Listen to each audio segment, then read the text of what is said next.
I'm just like you, man. I hate this job. Damn, I hate this job. Damn, I hate this job. Damn, I hate my job. Damn, I hate this job. I'm just like you, like you, like you. Damn, I hate this job. Man, I hate this job.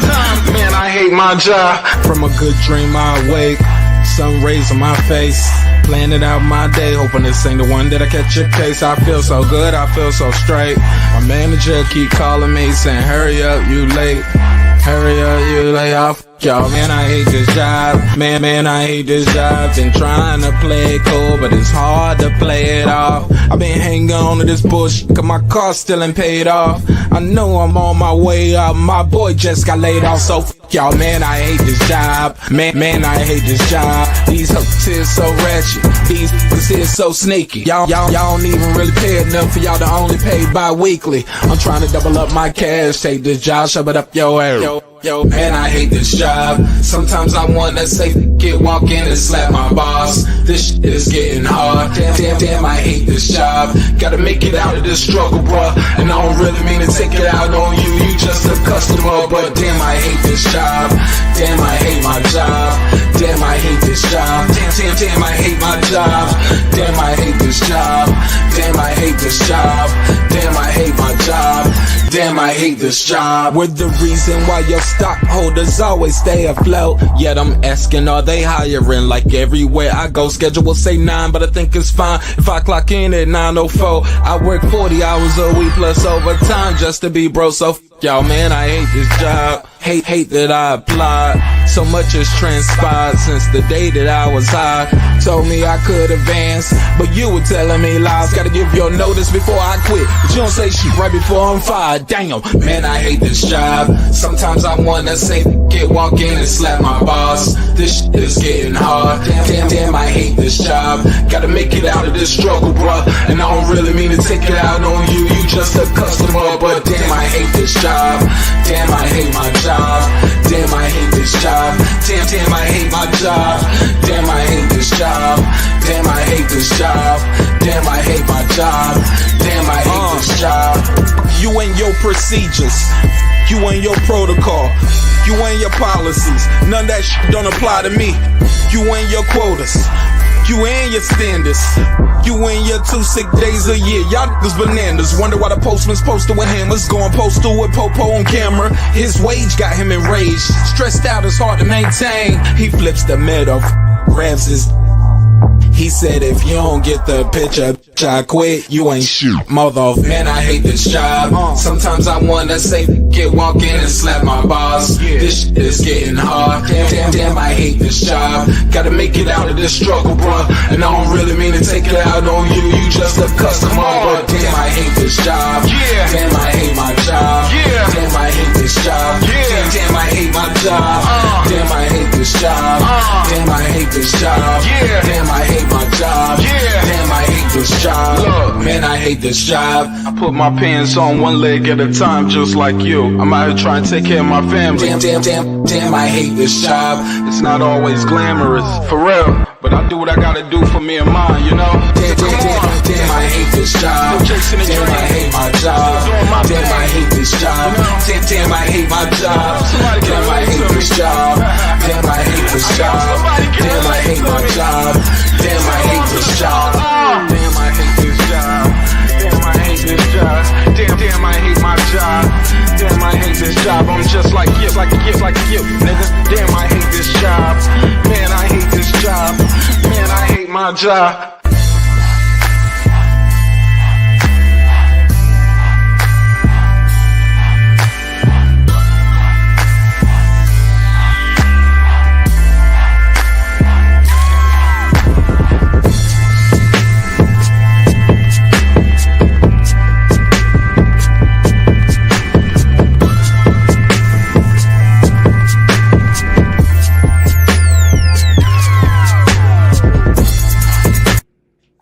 The views and opinions expressed in this program are those of the speakers, commentators, experts, and or the host. They do not explicitly nor necessarily reflect nor represent the channel's policy or the views held by the channel or broadcaster. The broadcaster or its channel cannot be held accountable for all or any views expressed during the program. Basically, if I didn't say it, don't come for me. You come for the person who said it. And please don't sue me for somebody else's words. With that said, let's start the show, motherfucker. Yeah. This that squad sound. Showtime.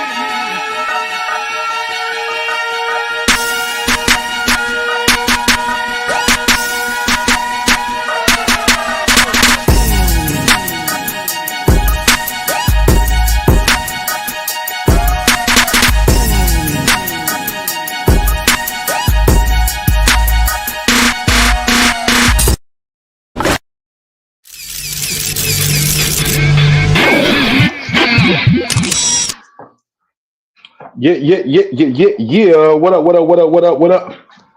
up, though? It's your man, Marq Nash. Another great episode of Breaking Beats. Y'all let me know how the audio sound out there. Let me know how the audio sound. Put this down so I make nobody see sick.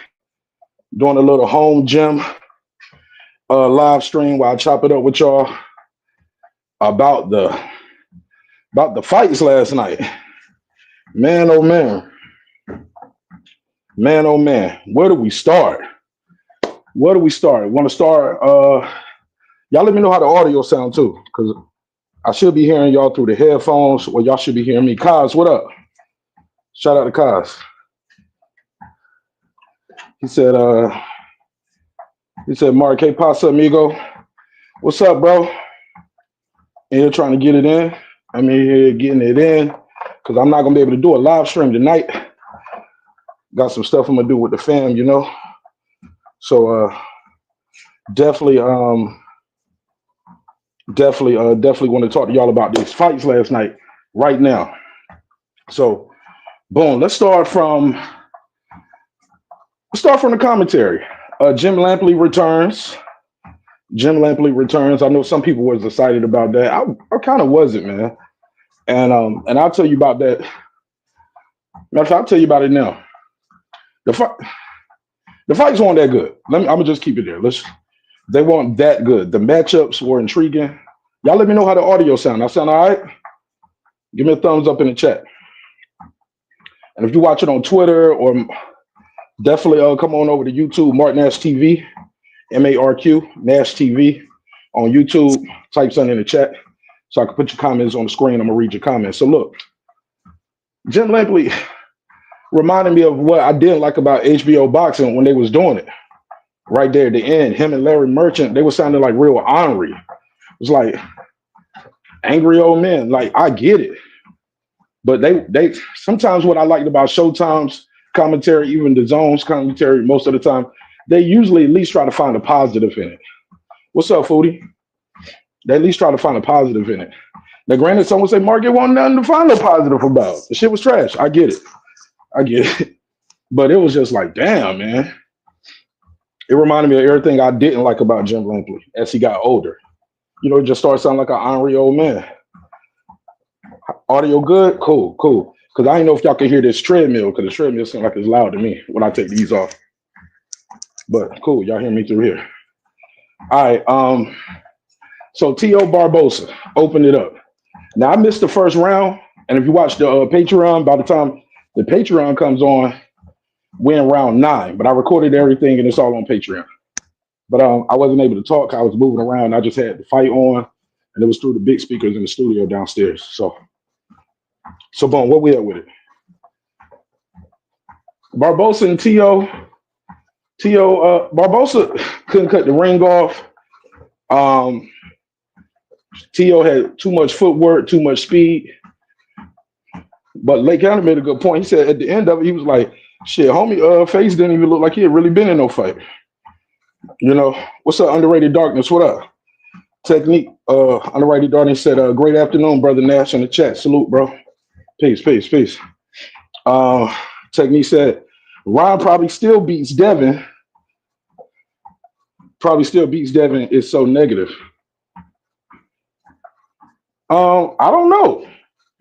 I don't know if Ron can still beat Devin. Styles may fight just because Ron was able to beat Rolly was able to beat him, don't mean Ron can. But also too, if Devin fights like that, it's gonna be hard for anybody to beat him because you can't touch him, can't hit him, can't hit him, can't hit him. The referee did allow Devin to do too much holding, but there was times Rolly was doing a lot of holding too. He would just straight lunge in with holding. Kaz, what up? Foodie said, "What's up, Kaz?" Kev, what up? Kev said, hate this shit right here. Damn. There you go. He said, what's up, Mark? What's up? But what was I at? So the homie, it just wasn't a it wasn't as action packed as you thought. But T.O. was able to style in there on him. He was just too fast, too much footwork, too much speed. But shit, his face was the one that had the marks on it from when Barbosa did catch him. But Barbosa just didn't have enough, man. I didn't see him go for broke neither. He never went for broke. And that's going to be pretty much the refrain for the rest of this conversation. It seemed like none of the guys did that. Nobody wanted to get hurt. You get what I'm saying? It was like nobody really wanted to exchange too much. It was times Devin was in there doing some exchanging, Ryan and Rolly, but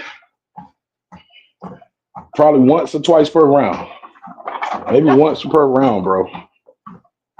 So what happened there? So we go on, and I see a lot of people that was just saying that fight was the one everybody was like, we don't know which T.O. we gonna get. Man, we got T.O. versus a slow flat-footed guy. And he did what he was supposed to do. He styled on him. And I'm not a big Teofimo Lopez fan any longer for obvious reasons. But I gotta respect what he did though. The dude went in there and did what he was supposed to do against a guy he'd be 40 yards up the track against. Let's get to the next one. Devin the Dream Haney. Oh my God. And this is where, and I get it. It was a lot of movement. I was maybe too much movement. But I think Linares got to get some of that blame too, man. What up, KP? We got to pass some of that blame around to Linares because here's the deal for real. Where was Linares? Where was him going for broke? Where was him cutting off the ring? If Devin's running all night, Linares don't see what we seeing. If y'all say he's running, lateral movement, whatever you want to call it, he's gone. From the opening bell, he was gone. And it was like, I remember watching the fight, and I was like, it's like a whole minute before anybody really throwing no punches. And I was just disappointed in both of those guys, man. I thought, but mainly more Linares, because he was like, everybody counting me out. Now we see why niggas was counting you out. What I say? I say Linares. I keep saying Linares. It's Ramirez. He said that fight was a stinker, man. The card, bro. What's the card? I keep saying Linares. My bad, Foodie. My bad, KP. Somebody said Devin came to survive. He didn't come to fight. That shit was 2 times worse than any Shakur fight. To be fair, I never seen Shakur take no beating like Devin was coming back from. Devin coming back from a beating. They can take the loss back, but they can't unbeat that ass. And that ass took a beating, man, for better or for worse. PDs, dude came in overweight. And Devin took a beating. Psychologically, too. It wasn't just physical. He took a mental beating. Then he took a public beating. Come on. Took that mental beating, physical, public, emotional damage. How they say emotional damage. He went through a lot. So Ramirez should have saw that early on and pressed him. Start pressing him. Cut the ring off. Foodie said that was a bore. She said Z's.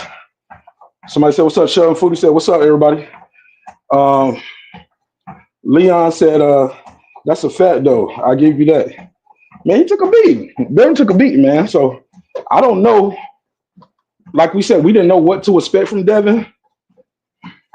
We saw that. Now, is that him just getting his confidence back? Is that him saying, hey, look, I just need to win this fight so I can beat Ryan Garcia? Let me just not put myself in any disadvantage. Because even when before Ryan had lost, once he got dropped in the second round, I said, uh-oh, the stock in that rematch is dropping. The stock in that rematch is dropping a little bit more.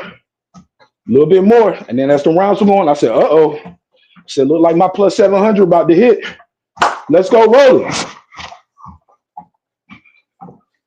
So my question for you guys, before I get to that last fight. Somebody said, what's up, Foodie? Foodie said, like Joshua did after the Ruiz fight. Yeah, Joshua fought different after that and been fighting different. Sometimes you are never the same after that. How my boy Coach Norman Senior always say, need to get that phone crack. Got that phone crack. Somebody said Ramirez is done. Came off a loss to Barbosa. Shoot. We seen guys come off of back-to-back losses like Tim Tszyu. And now Tim Tszyu back in the fight at the back-to-back losses. Look like he's got to be fighting Fondora. Fondora dropped the WBO belt to pursue that rematch. So it looked like Keith Thurman out of a fight again. Cheryl said, what's up, Kazi? Foodie said, she said, I still want to see the rematch, but not on pay-per-view. See what I'm saying? Both guys, see, because people keep talking about Ryan, but let's be clear, let's be fair. Devin Haney's stock did not go back up to the stratosphere after that performance. But he came out victorious. Ryan did not. It's one thing to Devin fight like that and lose. Ryan fought like that and lost. Ryan had no head movement really neither, right? And Rolly didn't have the best head movement, but Rolly was making him think. He was rolling. He was making him think, moving his upper torso a lot. Rolly still has a problem with moving straight back.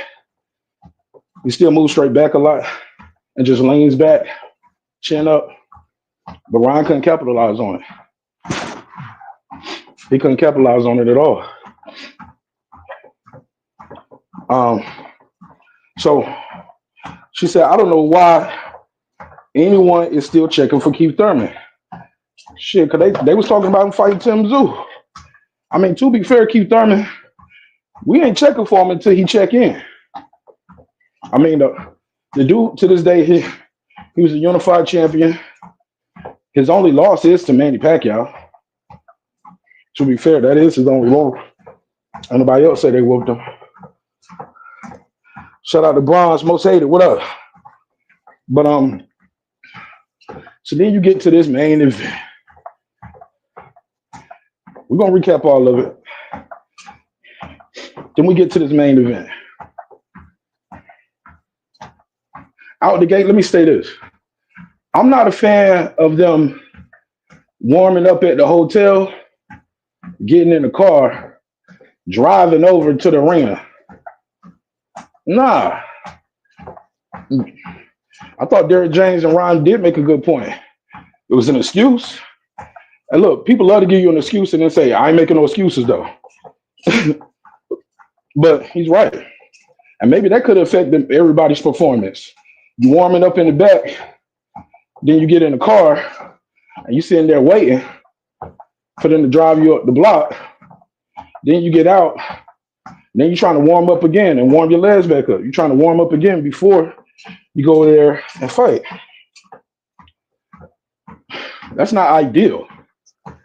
That's not ideal. That's not how these guys been doing it their whole life. Maybe that affected because everybody had a bad performance, in my opinion. Somebody said Garcia's done.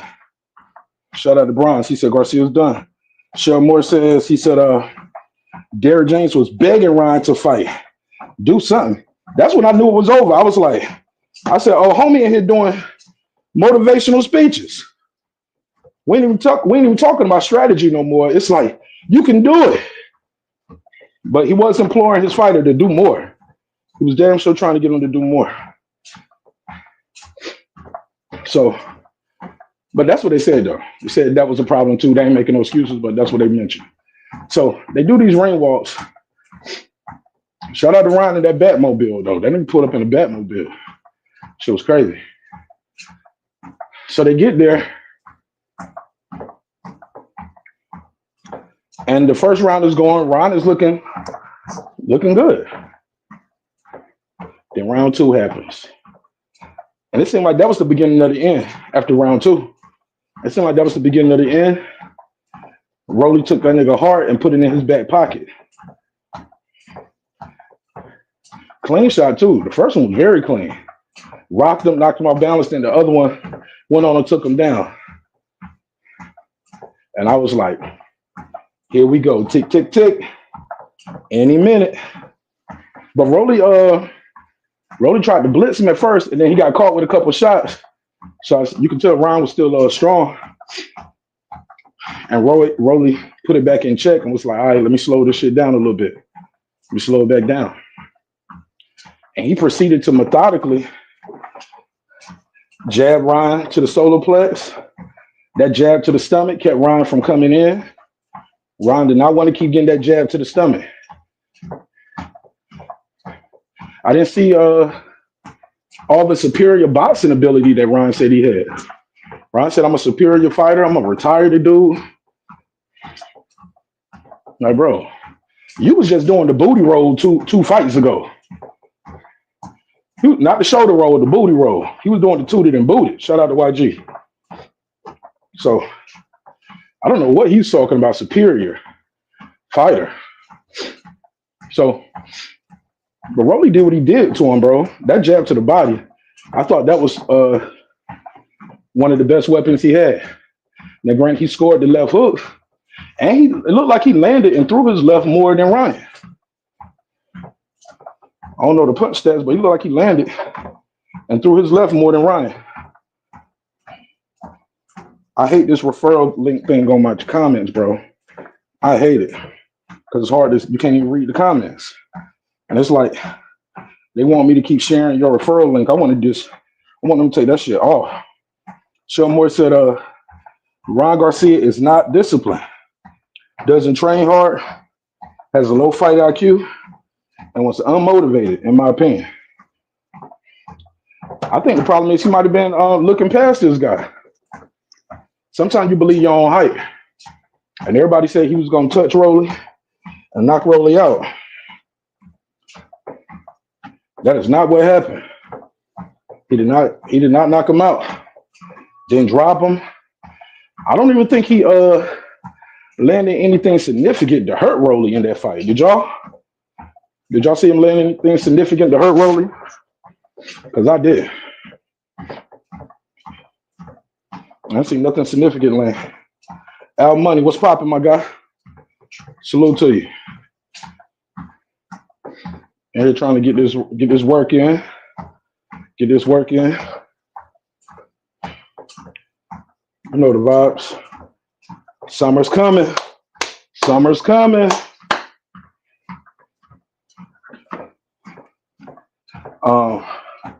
Somebody said Rolly beat up Haney. Nah, what I said, that's what I said. I misspoke if I said that. I got this shit on the incline, man. I'm just marching up this bitch. So I'm sweating my ass off. I got a sauna suit on and everything in here, so probably why I look so bulky. So I might have misspoke. Where we at with him? Clark, there's an incline down some. Where we at? Somebody said, yeah, I misspoke if I said that, but maybe he was looking past Rolly. He believed in his own hype. Somebody said, Ron took a dive, literally. For that reason, he said, oh, you think so? He knew he couldn't win without the Roy's. So he purposely is trying to tank the viewership and have an excuse for when he loses. Okay, now that's an interesting take. I think somebody said that on Twitter too. I heard they was like, Ryan doesn't really want that Devin rematch. But I was like, shit. I heard that's gonna be, they're gonna get paid way more than they did the first fight. But he don't want that Devin rematch because he gonna lose and people gonna say he can't beat him without the drugs. But you don't, hey bro, but you don't get that. I mean, you don't go there and lose to Rolly though. If that's the plan, he better off pulling out the Devin fight with an injury or something, or you know they be faking injuries. So I don't know. It's a theory though, but I don't know if I subscribe to that. I just think I think he did his best, and his best wasn't good enough against Rolly last night, especially after he felt that power. Rolly looked stronger at 147 than Ryan. He looked a lot stronger than Ryan. Hold on, somebody knocking at the door. Let me see what this is.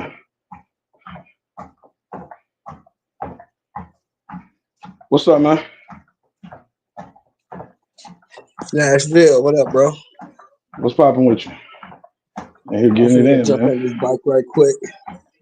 I just wanted to say, right. They're playing music in there. I just wanted to say that it was a terrible night of boxing, man. Every fight was trash, and I don't know where any of those guys go from here. T.O. talking about moving up to fight Boots. I don't see that happening. Nobody after last night. Haney, you know what I think the best fight for Haney would be right now, in my opinion? Conor Ben.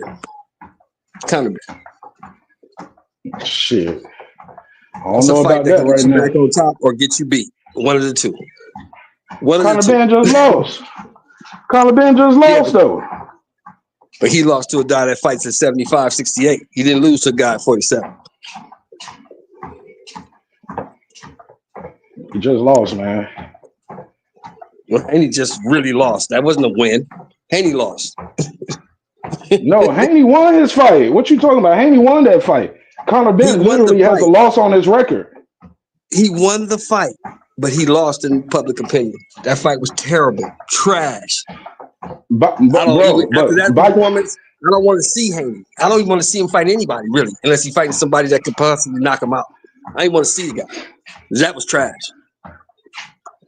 Well, I'm going to let you know. Public opinion been giving Haney losses for a long time, so I don't think he gives a fuck about that. And obviously, the people that paying him don't give a damn about it because they keep signing him up for big-ass fights. We'll see if they sign him up after this one. Because he ain't never performed like he performed last night. I don't care what you say. He ain't never performed like that. I ain't say he didn't either, but he never got his ass beat like that before neither. That's his coming off a bit. That's his problem. Okay, whatever, man. And you ain't even listening to me.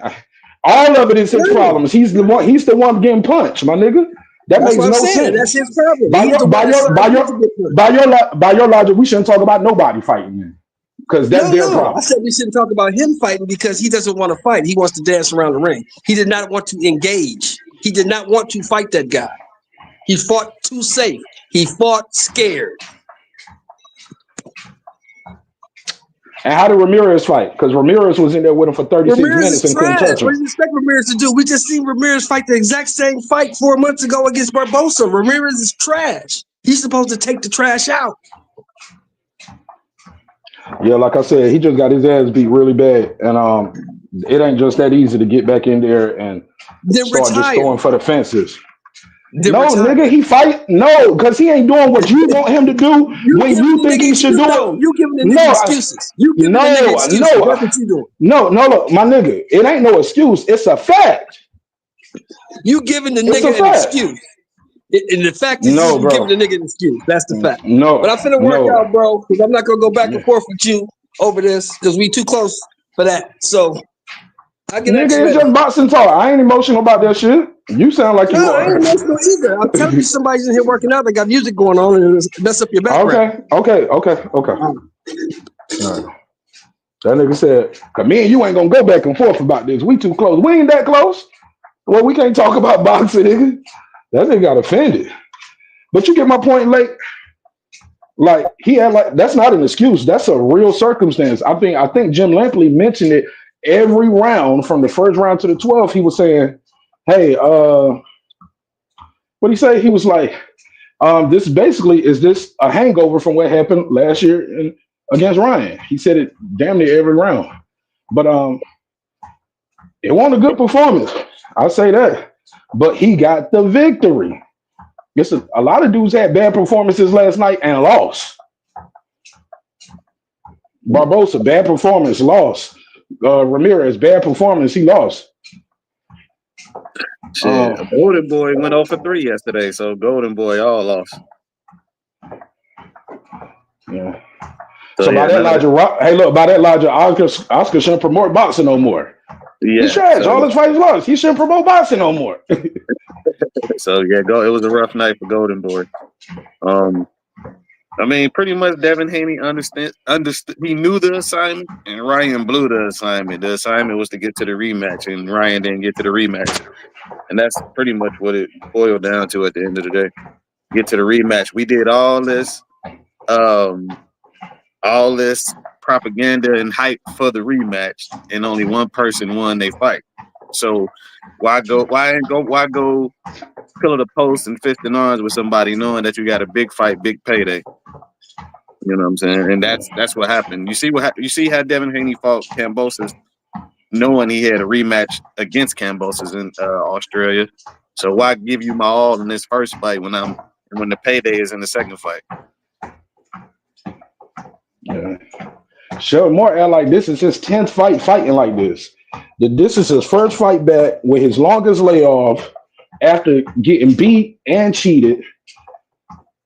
I mean, that's a lot, man. And it's not no excuse. That's a fact. I want to see how he performs his next fight. But Devin has always been hit and not get hit. At some point, he kept hearing people talking about pillow fist. So he starts stepping on that shit, pressing dudes, trying to crack him, knock him out. Won't get in the knockouts, but he was beating the crap out of him. But from somewhere after that, it seems that became his fighter identity, and that's not who he is. This is more of who he is. And he can beat anybody. I think boxing like that all night. It ain't the most exciting fight. It ain't the most exciting fight, but it's dominant. Yeah. He pitched a shutout, and Jose Ramirez, Devin Haney and Jose Ramirez are the only two guys on that card that actually fought for undisputed. Devin Haney won his undisputed fight. Jose Ramirez lost his. So it's like in order to win undisputed, you got to know how to cut off the ring. You got to know how to tire somebody out. You know what I'm saying? If they're going to be moving, you know what I'm saying? They was overly critical of Devin from the time he got in there. It was like the first round. It was like Devin Haney had to just jump right into the deep end. And like, Antonio Tarver was terrible, man. His commentary was atrocious. You know what I'm saying? It was just like, Devin Haney. You want to see Devin Haney back him up. Like T.O. never had to back anybody up. Ryan never had to back anybody up. It was just atrocious commentary the whole night. They was finding negative shit all night. It was like Antonio Tarver saw Jim Lampley who was like, you want to do how we used to do on HBO? And just shit on everybody? Yeah. Because they would be saying Devin need to do something, and then he do it. He's doing it right there in real time, but y'all talking so much about it. They were like, he needs to work his jab. Boom, and he's jabbing. There you go. Oh, he need to work the body. Yeah. I'm like, my nigga, you already got your mind made up to say some shit. Shouldn't happen or it's not happening. Right, should happen and it's not happening, and it's happening right here in front of you. Mm-hmm. It's just the double standards in boxing, man. Because like this is the style that T.O. fought was the style that I felt Jermaine Ortiz beat him with. But it was just like Jermaine Ortiz was on his bike or Jermaine Ortiz was running. Jermaine Ortiz, he was fighting like that. But it was just like when T.O. do it, it's spectacular. And we want to say he had the best performance of the night. You know what I'm saying? I don't think he landed any clear and effective punches, which is which is basically scoring around. He was fighting at a distance, which he looked good, but like none of his punches was landing flush, in my opinion. That's why he was the one at the press conference with the shades on. I'll say this too. When it comes to that commentary, when you think back about it and look back, They didn't give nobody. Devin got it the worst from that commentary team, bro. When I say every round they was crushing them, bro. And I get it. He was doing a lot of moving, not throwing a lot of punches. But the other guys wasn't throwing punches like that neither. Barbosa didn't get that commentary treatment from them. Jose Ramirez didn't get it like that. He didn't it get was it. funny when they said he needed a baseball bat. Though I ain't gonna lie, he said, "Yeah, Jose Ramirez needs a baseball bat because he's not throwing any punches." Come on, bro. Can't hit him with nothing else. But it should have been more critique. You should. Here's a good question. Hey, Antonio. How does a guy like Ramirez, former unified champion, not know how to cut the ring off? What's stopping him from doing that? Why are we not hearing the corner press him to do that more? Why is he not going for broke? You know, instead of saying, "Hey, man, I was asleep at the Wilder fight, man. Shoot, I was at the couch on that one, but I'm here." I would never hire him again. I'm like, well, go back to the. I'd be like, go back to the couch, then, bitch. Mm-hmm. You know what I'm saying?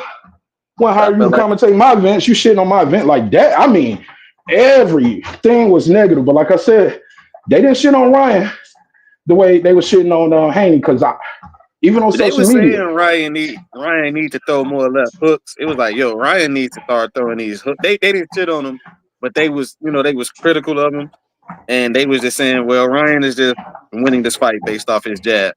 And they was just like, okay, this is what Devin Haney is known for the jab. So, like, why are we getting the jab from Ryan? Ryan needs to throw more his left hooks. He needs to throw the left hook. And it was just like, I think by that time, they was just done. Maybe.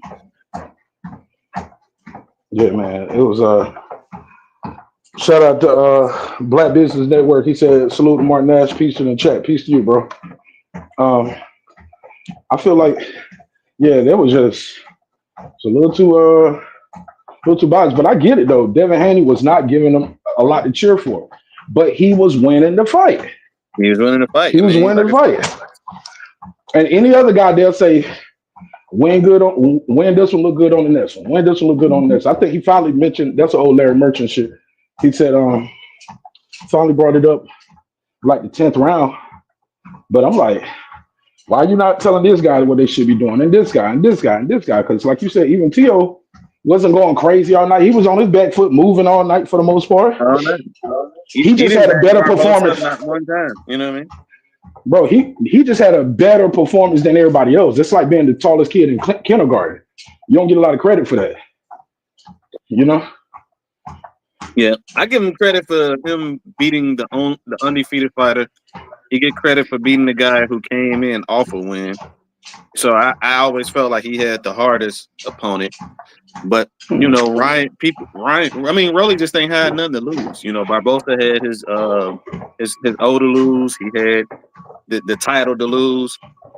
Jose Ramirez, you know, he needed this win. He was coming off a loss, but Rolly was the only person who, because ain't nobody really expect nothing from Rolly. Yeah. But now Rolly's back in there. You know what I'm saying? I don't know. Blair Cobb at 147 with Rolly. You got a lot. Well, maybe Blair Cobb with Ryan, I say, at 147. Ryan versus Blair Cobb. I'd be up for that one. Blair Cobb and Ryan Garcia. Yeah. Really? I like Blair. I fuck with Blair. You don't fuck with Blair? And you know he gonna talk some trash. And you know Ryan gonna talk some trash. Is he? Because Ryan barely was talking to this fight. It was like he was barely talking. He was talking trash to the Haneys, I guess. It was this whole thing was so much about the rematch, and like I said, man, Devin knew the assignment, and Ryan blew the assignment. And the assignment was to make it to. And even Eddie Hearn said it. They asked Eddie Hearn, man, what you think about Ryan Garcia? He said, man, he dropped the biggest bag in boxing. That's all. That's all. Pretty much, some people were saying. They was talking about how this was the missed opportunity now for the rematch for that bag, man. You know, Devin Haney said, we wasn't going to accept the first offer from Turkey. But he was like, that first offer was so good, you know, we just took it. So, honestly, man, this was about the bag for the Haneys. And it was about the bag for probably Eddie Hearn and Ryan. But Ryan, like I said, he blew the assignment, man. Like, get to that rematch and get y'all a big payday. You know what I'm saying? So, yeah, that payday is not here no longer. I'm not saying they can't fight each. You broke up. Hello? Hold on, did he break up? Can y'all still hear him, or is it just me? Let me see, my headphones went dead. Hold on, it might be him. Hold on, let me press something.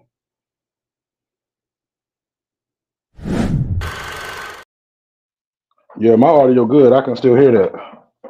So yeah, your audio went out, bro.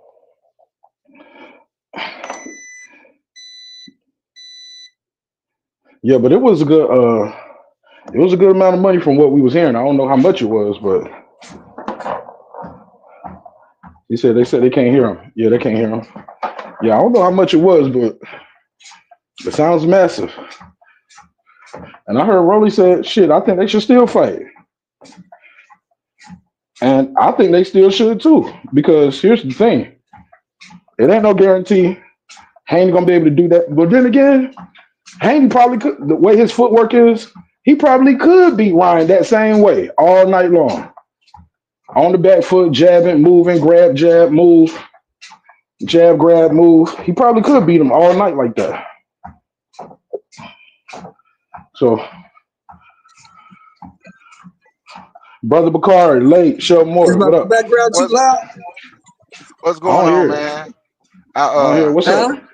Hey, that's me Okay, in your you chat, good. Black Business. Hey, that's me in your chat, Black Business Network. I just want to ask a question because I ain't watched the fight not yet, right? But I heard, and I really don't mess with Paul, but Paulie say he give Devin a pass on this one because of the last fight. He say he feel Devin did what he had to do to win to get to the next fight. Is that how you would see it?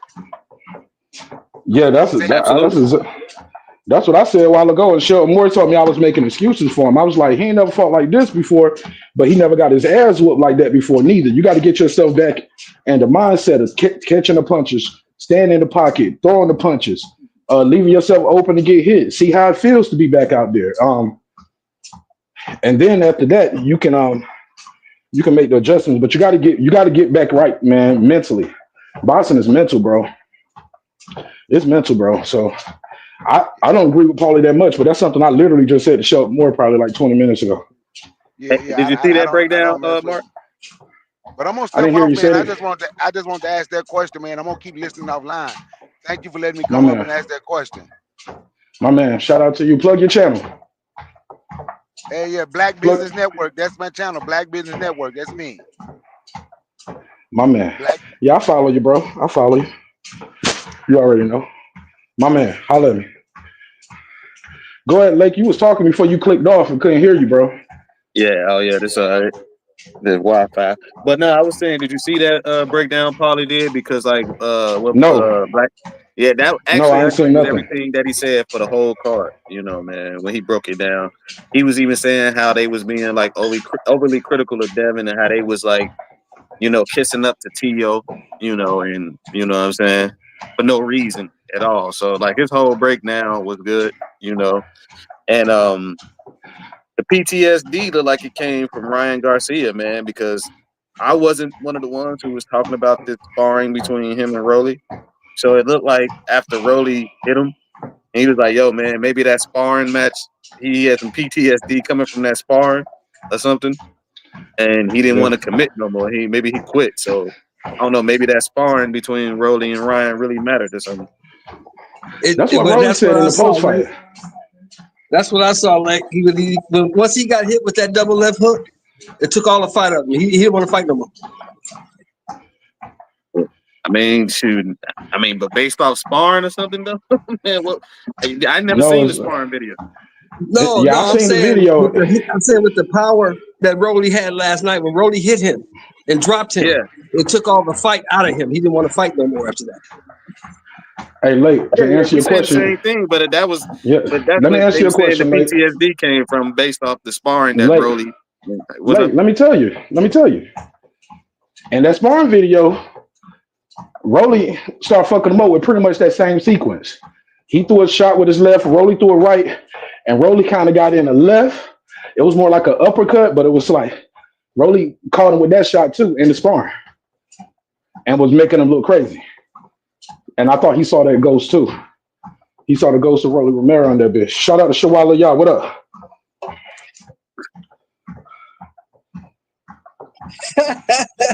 You say he saw the ghost of Rolly pass? I mean, that's what it looked like. That's what people were saying. Like, yo, Rolly said it too. Yeah, right. That's what Rolly said in the post fight. He said after he felt that power, he remembered and he didn't want to throw no more punches. He said if it was somebody, he said if I never sparred Ryan, I would have knocked him out because he would have came in there not respecting my power. But since we sparred before, and he knew my power, that's why he fought like that, especially after I cracked him in the second. And I was like, he might be right. I was telling Nash before you got on that Rolly actually really filled out at 47. He looked good at 47, to be honest. Yeah. I mean, Rolly needs credit for the way he performed against Tank until he got caught. You know what I'm saying? And Ryan is a hooker, so that experience that he got from fighting Pitbull Cruz, all them hooks that he was taking, he was probably ready for it again. So, but he was Rolly's first time around the block. You know what I'm saying? I'm glad you're here, bro. Now I suggested to Marq before you came on that I think the next perfect fight for Haney would be Conor Benn. That would get him right back where he needs to be if he could beat Conor Benn. I mean, he was right where he needed to be. A rematch for a run. I mean, it's about where they want to be. Do you think the fans are going to? Sheldon, I want you to answer because you ain't agree with him. He cut you right off. Go ahead, let him answer. I mean, I didn't disagree with him. I say he right where he needs to be because going back to a rematch with Ryan for that turkey bag. That's what this whole thing was about. But what I'm saying is, do you think Turkey will pay for that fight now after those two performances last week? Will Turkey pay for that fight? I mean, if Ryan would have made it to the finish line, yeah. But not now that Ryan didn't make it to the finish line. Like I said, Devin knew the assignment. That's my point. That's the point Marq wasn't listening to. That's my point. No, you was talking about Devin, bro. You was not talking about Ryan not making it across the finish line. You was talking about Devin need to retire. Devin had you was talking. No, bro. That's not what just happened. You was talking about Devin need to fight Conor Benn. Devin, if he can't do this, he need to retire. You was not talking about what Ryan need to do and Turkey paying for. No. Hold on. That's not what I said. Don't put words in my mouth. That's not what I said. When you didn't say that. I'm telling you, you didn't say that. No, you're not gonna do that. You're not gonna overtalk me either. It's recorded.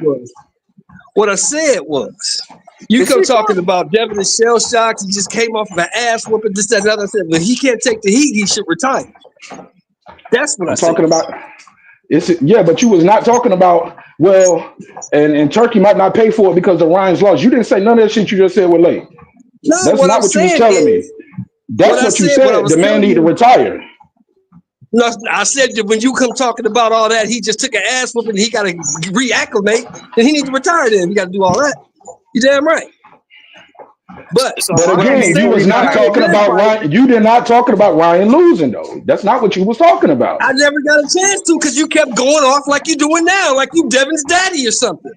Let me finish. Oh my God! Now this nigga want to make personal attacks. Okay, after you do that one, I'm gonna start joking on you next. You cut me off every time I say something about the nigga. Nigga, you was just cutting Lake off. So you cut people off, but can't nobody cut you off. I didn't say you couldn't. I'm telling you what, I didn't say you couldn't. I'm over here trying to work out, man. You might be quiet, man. And that nigga in the gym finna check your ass, Sheldon. I know, right? Hey, no, I just said you can't cut me off. I'm telling you what you're doing. You can do what you want. I'm telling you what you're doing.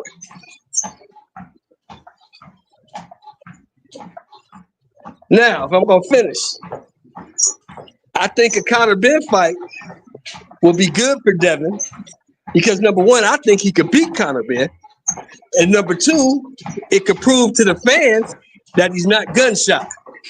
That's why I would want a Conor Benn fight. How you know he ain't gonna fight Conor Benn? I don't think Turkey's gonna pay for no Ryan fight after the bullshit that happened last night. I don't think he's gonna pay for it. It's just my opinion. I could be wrong. Okay. You usually are, but look, let me say this. How do you know Devin is not gonna go in there and fight Conor? How does fighting Conor Benn prove that he's not gunshot? How do you know he's not going to fight Conor Benn the same way? I'm going to tell you why. If you let me finish, you asked the fucking question. I'm going to tell you why. Oh, my God, bro. You need to relax, my nigga. Because Conor Benn is not going to dance around like Jose Ramirez did. That's why. Okay. What's up, Late? You got anything you want to add to the conversation? Please. Yeah. I mean, I don't see how. Like, kind of being. I'm not mad at the fight, but I don't think it puts Devin Haney anywhere where he wasn't supposed to be. Like, I feel like if whoever was at the end, whoever was the rematch, he would have fought like that. He just wanted to make it to the rematch. You know what I'm saying? That's what, to me, that's why he fought like that. You know, it was his first fight back off inactivity. The same thing with Ryan Garcia. Maybe Ryan Garcia should have moved around the first couple rounds to get his legs back or to get his timing back, but he didn't. But by the second round, he was already on the ground. So, that mistake didn't happen to Devin. Whether he was shell shocked or not, he didn't test getting knocked down on the ground like Ryan did. And he made it across the finish line. And and you see the PTSD happened on Ryan and not Devin this time. Bro, that's my point I was trying to say too, bro. He keeps saying what Devin needs to do. Devin needs to show people that he's not gunshot. Devin needs to do this. Devin ain't the one that was on PEDs. Devin ain't the one that lost his fight last night. That's Ryan. Ryan need to show he's not gunshot because he won't throw no punches. Ryan didn't even have no head movement. And then we find out after the fight, Rolly said, I fucked my shoulder up in the back warming up, hitting the pads. And I was able to beat him pretty much with just my left hand because he was scared to engage and throw the right. Ryan was scared to engage, so he didn't even really have to throw the right. Beat him with his left all night.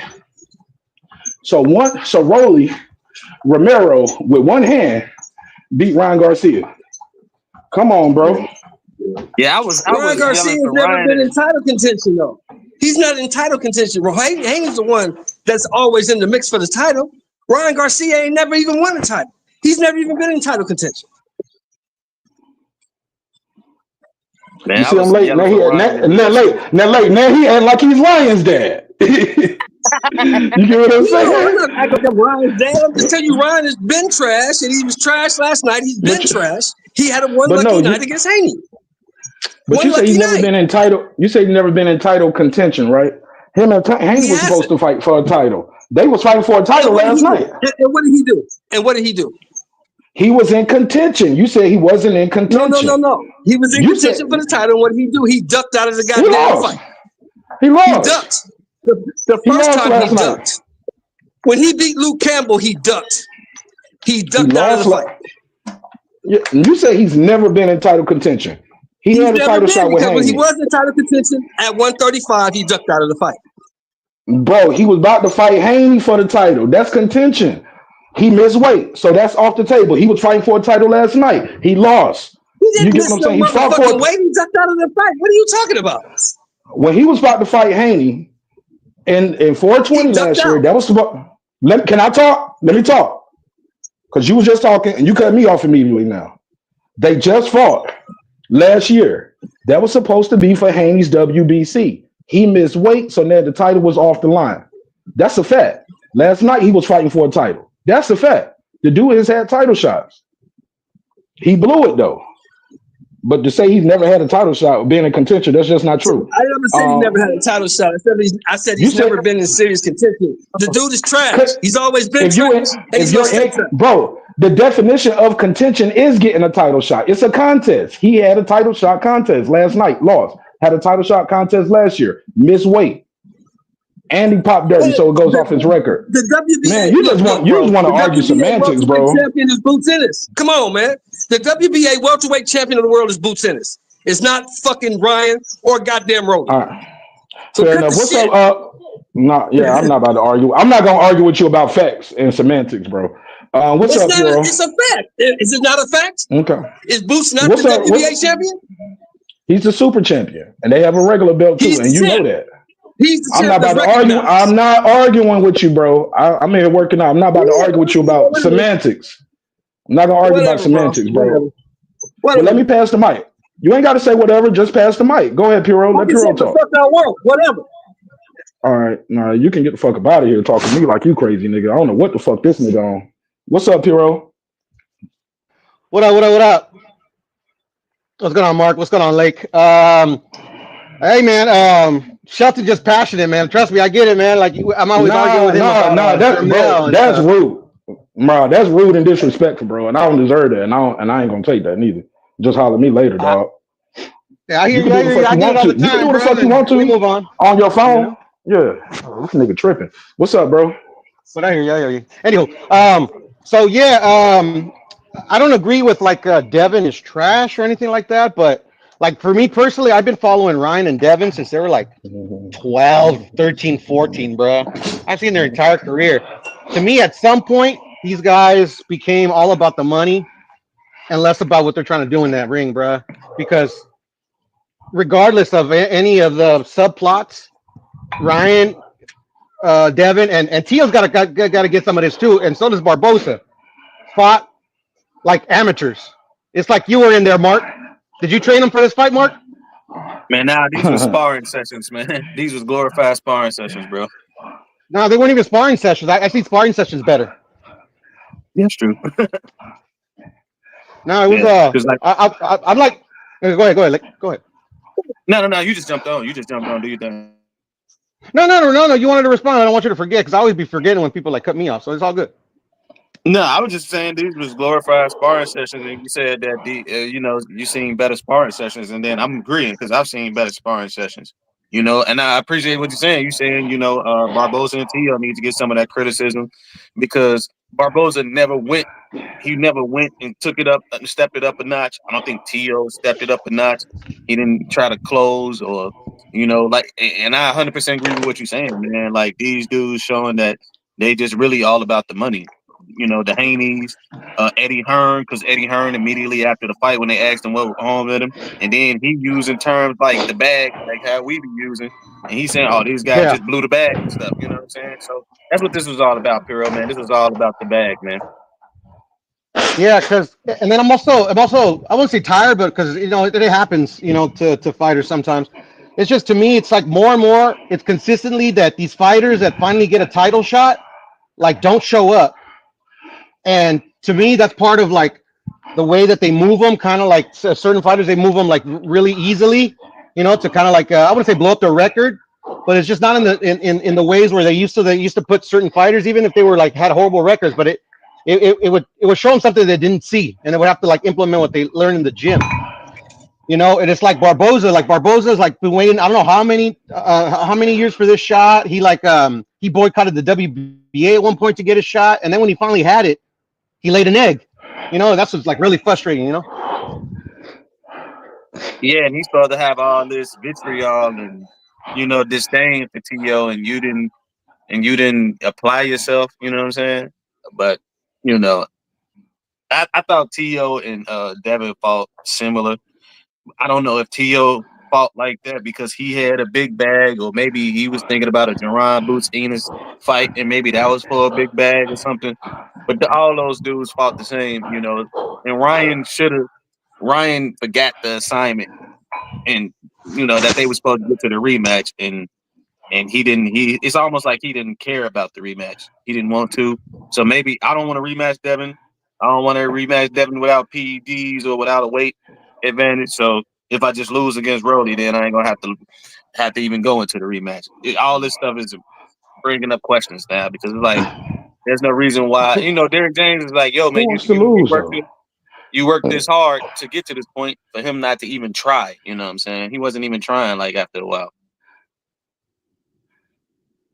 Yeah, I had that thought as well. How much do you put on the Madison, the Times Square event? Because I didn't like that, man. Like, at one point when I think Ramirez was getting out one of those trucks in the stand, like the security had to damn near like pick him up like he was a child because it was just like it was too many safety hazards. I feel like that could have went wrong in that fight. Like they could have tripped getting out of one of those vehicles and fell, and they got on boxing gloves, like it ain't like they can really properly grip a handle to get out the vehicle, and they could have. It was just like, oh man, y'all kind of doing. They a lot of people was blaming it on like they weren't able to warm up the way they were used to, and maybe that's what happened.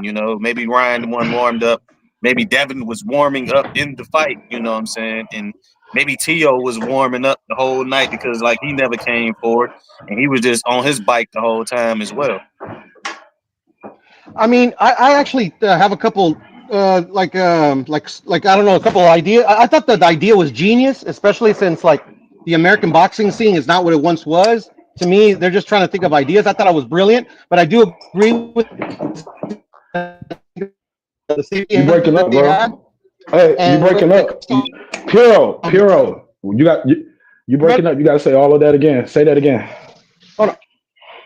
Can you hear me better? Yeah, Okay, sorry. It's because my internet, for whatever reason, doesn't it's work in okay. my house, bro. So I'm okay. Thank you, brother. It's okay. But yeah, so I was saying that I thought that idea was genius, to be honest, especially because the American boxing scene is like not what it used to be. So, but I do agree with Lake. I didn't think about it that way. There was a lot of safety hazards. Like I didn't even know they had to pick up one of the fighters, to get into the ring. Because yeah. I mean, like there's some crazy people out there, So the paramount before the fighters get into the. Well, I mean, let me rephrase. The fighter safety it starts from before they even get in the ring. You know what I'm saying? So I get where Lake's coming from there.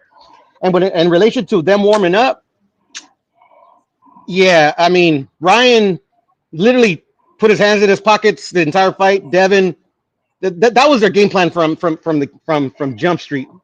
Yeah, Tio and Barboza, I don't know. You don't have to ask them. It was just I don't know, man. I mean, if I want to be nice, chalk it up to bad luck, bad night at the office. But it's too consistent, these poor performances. but also too, think about it. Most guys don't take a beating like Devin took, and your next fight back, you fighting a former world champion. Your first fight back, bro, and a year layoff, first fight back, and you took a beating like that. You'll come back fighting somebody like Ocampo or something or not Ocampo. What was the guy? Who was the guy that Tio fought when he came back? He didn't even get beat as bad as Devin got beat against Cambosos. But his next fight was Champa like that. Yeah, so it's not easy, bro. To step in that motherfucking ring, bro. That's what all I'm saying. Like you gotta, Yeah, you do need a fight to get back in the winners column. Even though he had a no contest, we all know what we saw. And then we find out why we saw what we saw. But man, that's not easy to get in there fighting that guy. Like most guys, like I just said, I applaud him for even taking Jose Ramirez because that was a dangerous fight. And he fought like it was dangerous too. Yeah, and then Ramirez, like he also fought. I forgot to mention Ramirez. He fought like trash too. All he did was and then. So I was, we were talking about it obviously right after the fact where the fight happened. Everybody's saying, well, he needs to cut the ring. He cuts the ring. In my opinion, he cut the ring off adequately. It's just when he got to punching range, he didn't throw either. Mm-hmm. My bad. Say that last part again. Or did you say something? What you say? You're good, brother. Well, when I was man, Piro, you dropped out. Damn, I didn't even really get to hear what he said to answer what he was to be able to answer. He said somebody wasn't throwing in punching range, but I think he was talking about Ramirez, I'm guessing. I mean, shoot, yeah. I mean, that's when you got to cut off the ring. You know what I mean? The punching range I was talking about was like the T.O. Barboza fight. I think he was getting countered a lot early, which that he showed the signs on his face, and I think he was he was fighting the same way Jermaine Ortiz didn't get credit for against him. You know what I mean? So I think he tested his range. He looked good at that range. He was slick, elusive against Barboza. I wish they would have fought the way that, they had the level of smoke for each other. I think the most significant shot Tio landed on Barboza was the slap in the face off. You know what I'm saying? That was That's the most crazy. that was the most conviction he had on swinging on Barboza was the slap in the face off. Other than that, all his punches came off balance, and moving while he was punching. And I ain't got a problem with that because I like somebody who know how to move and punch at the same time. But the way these two was talking and the level of disdain by these two, you thought you would have got more action. You know what I mean? And Jose Ramirez, he definitely looked like a watch fighter. He kept saying that, we thought that him at a higher weight class would have helped him out, but it didn't. You know, he was just like, damn, you just here, man. And I can do this all night just to get to this next fight, just to get to this rematch, bro. You know what I'm saying? So if you ain't gonna force me to do nothing, then I'm gonna just keep it moving. Literally, keep it moving on you. Somebody said, fam, the way Haney fought last night, he isn't beaten anyway. Well, he beat Ramirez last night. Exactly. Now, Ryan, on the other hand, the way he fought, he's not beating nobody because he actually lost the fight. And it's like, one thing to not throw punches. Right. Chief Wildfire, he said, Haney been out for a year off a drug cheat loss, had to shake the ring rust. I think so too. They both had ring rust, but Haney at least had footwork to get out the way. Ryan, and he didn't get dropped. Ryan got dropped in the second round early in the fight. Somebody said Ryan is finished alongside Tank Davis. I don't know if they I think Ryan will still get another payday if he wants to fight, and Tank Davis damn sure gonna get a payday. He all PBC got right now. Matter of fact, no, he's not. They got Rolly too now. Rolly Ramirez. Shout out to Rolly. Got Rolly. Upset of the year too. Lit up 7 said Ryan was never on PEDs. He failed the drug test. What are you talking about? I ain't spraying no rumors, bro. He not only did he fail the drug test, he tested positive twice, and he accepted the punishment. He was given a contaminated supplement one time. We don't know how many times he was given a contaminated supplement in that training camp. Now that's not a fact. You don't know it was a one time with a supplement. It could have been 5 times over 5 months. Could have been whenever. I know he fell right there at the end. He almost got away with it. Would have got away with it too if it wasn't for you pesky kids. Somebody said he's never been a same person. Lit up 7 said he's never been a PED user. No, bro. He just came back from drug use. And even last night, I was hearing him talking about all the things I went through. Everybody know what I went through. I'm like, what you go through? You had to lose $1 million. And we know that the purse was more than the $1 million. You know what I'm saying? And he made more than $1 million. Sponsors, endorsements, all the kind of shit that came from that. He's never accepted responsibility. He blamed everybody. He said he was going to sue dazn. He said he was going to sue Eddie Hearn. And he blamed some other supplement company. He blamed Logan Paul and Prime Energy Drink. And he cut that shit out once them people started coming at him with lawsuits. And he did not accept responsibility. He had to when it came to that. He said what he wanted to us and on Twitter. He had a time to go to a hearing and prove himself innocent, and he chose to take the deal. 1 year suspension. Somebody said Devin fought. Somebody said Devin fought scared. T.O. did not. T.O. fought scared after he lost that Kambosos fight. His first fight back, he wasn't looking like T.O. Even the next fight after that, he was asking people on camera, "Do I still got it?" Because he had took a beating. Somebody said, "What's up with Kevalev?" Jokey Jokes, what up? He said Ramirez is washed. Stop it, Marq. He looks washed after last night, but we don't know because he didn't get hit. He didn't get beat up. Ramirez didn't take a beating. He got outboxed. Dude jabbed him, grabbed it, and moved him all night. Ramirez couldn't cut the ring off.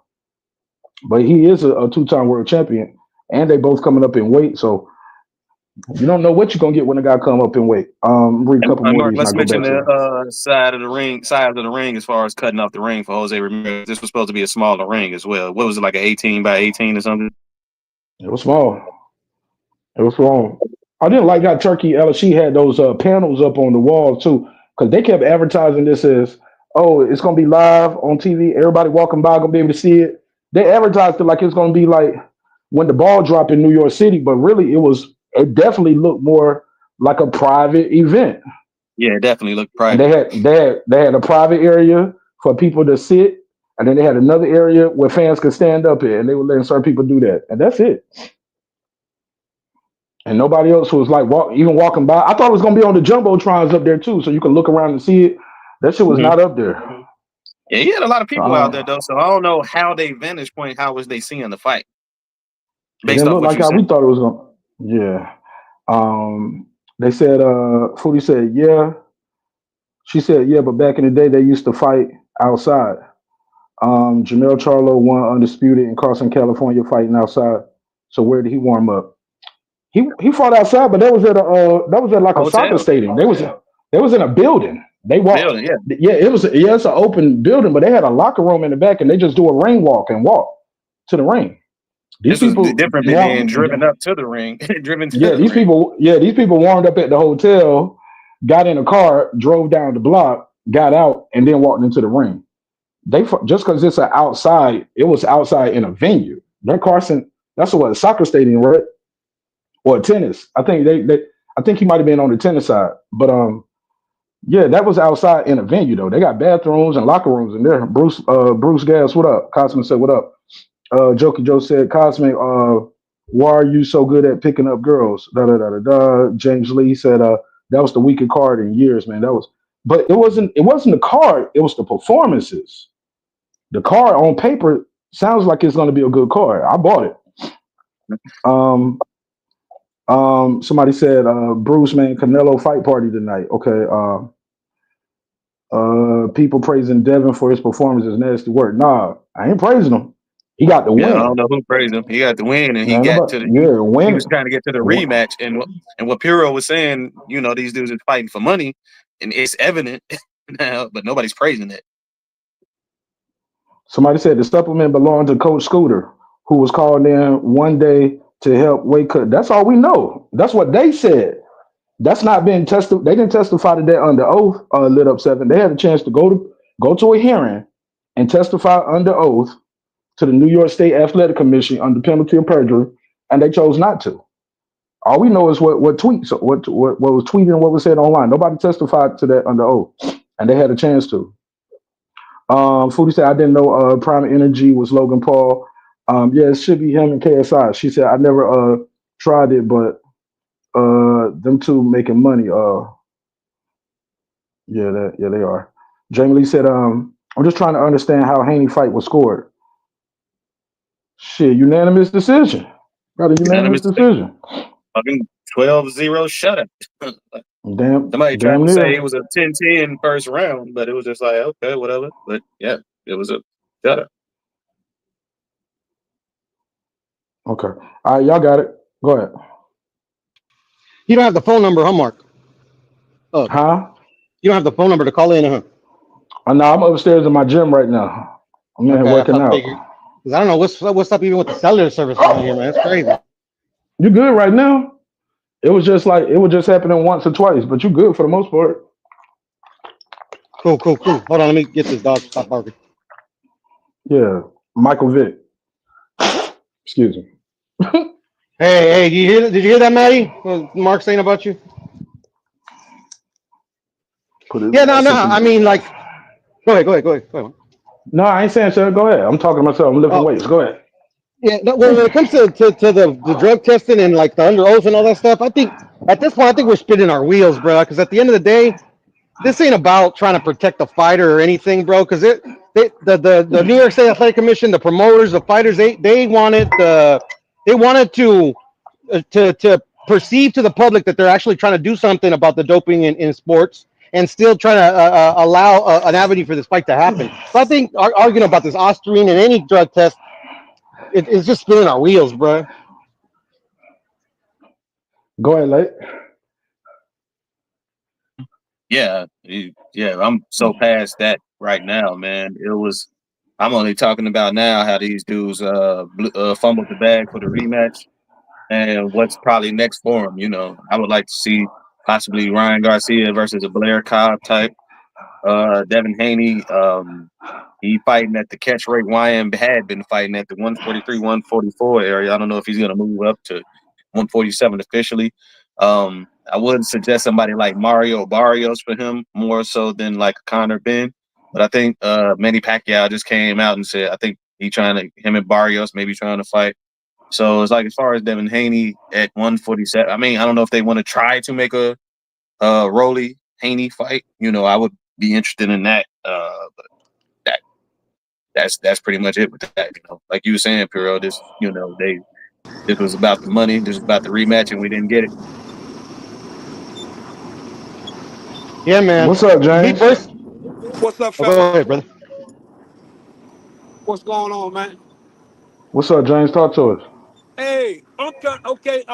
So now I guess they campaigning at 147, right? So are they going to fight the other fighters at 147, or are they just going to fight the guys that came up from 140. Right.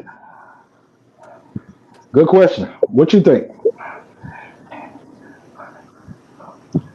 I don't know, man, because if they gonna be campaigning at 140, don't be ducking around. Don't be ducking around Brian Norman. Don't be ducking around Boots Ennis. Don't be trying to fight all the weakest competition in the 147 division.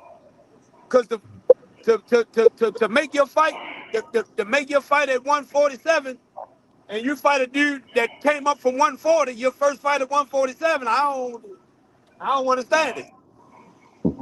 What part of Baltimore you from? All you did was fight at 140 again. Both Hey, y'all just James, put on some pounds. James, you from Baltimore? Yes, sir. What part? Yeah, we can hear. What you say? What part? Yeah. West Baltimore. Oh, West Side. Yeah. Shout out to Fort Nav, Saratoga. No, I'm from All my North people. Longwood. Okay, Longwood. Yeah, I used to Yeah. live. I got people up there still on the West Side. Yeah. But go ahead. But yeah, man. But it seemed like you said, they trying to fight each other. Like I did hear they was talking about them guys fighting Teo, but it seemed like Teo was talking about he want to fight Boots. Yeah, and it's starting to kind of make me like hate boxing, man, because it's like what happened to all of the all right, they moved up to 147. So what happened to all of the other dudes that's in 147 that worked their way up to get to championship fight? So they just threw to the back burner now. Cause I ain't paying no money. I ain't paying no money to watch that shit.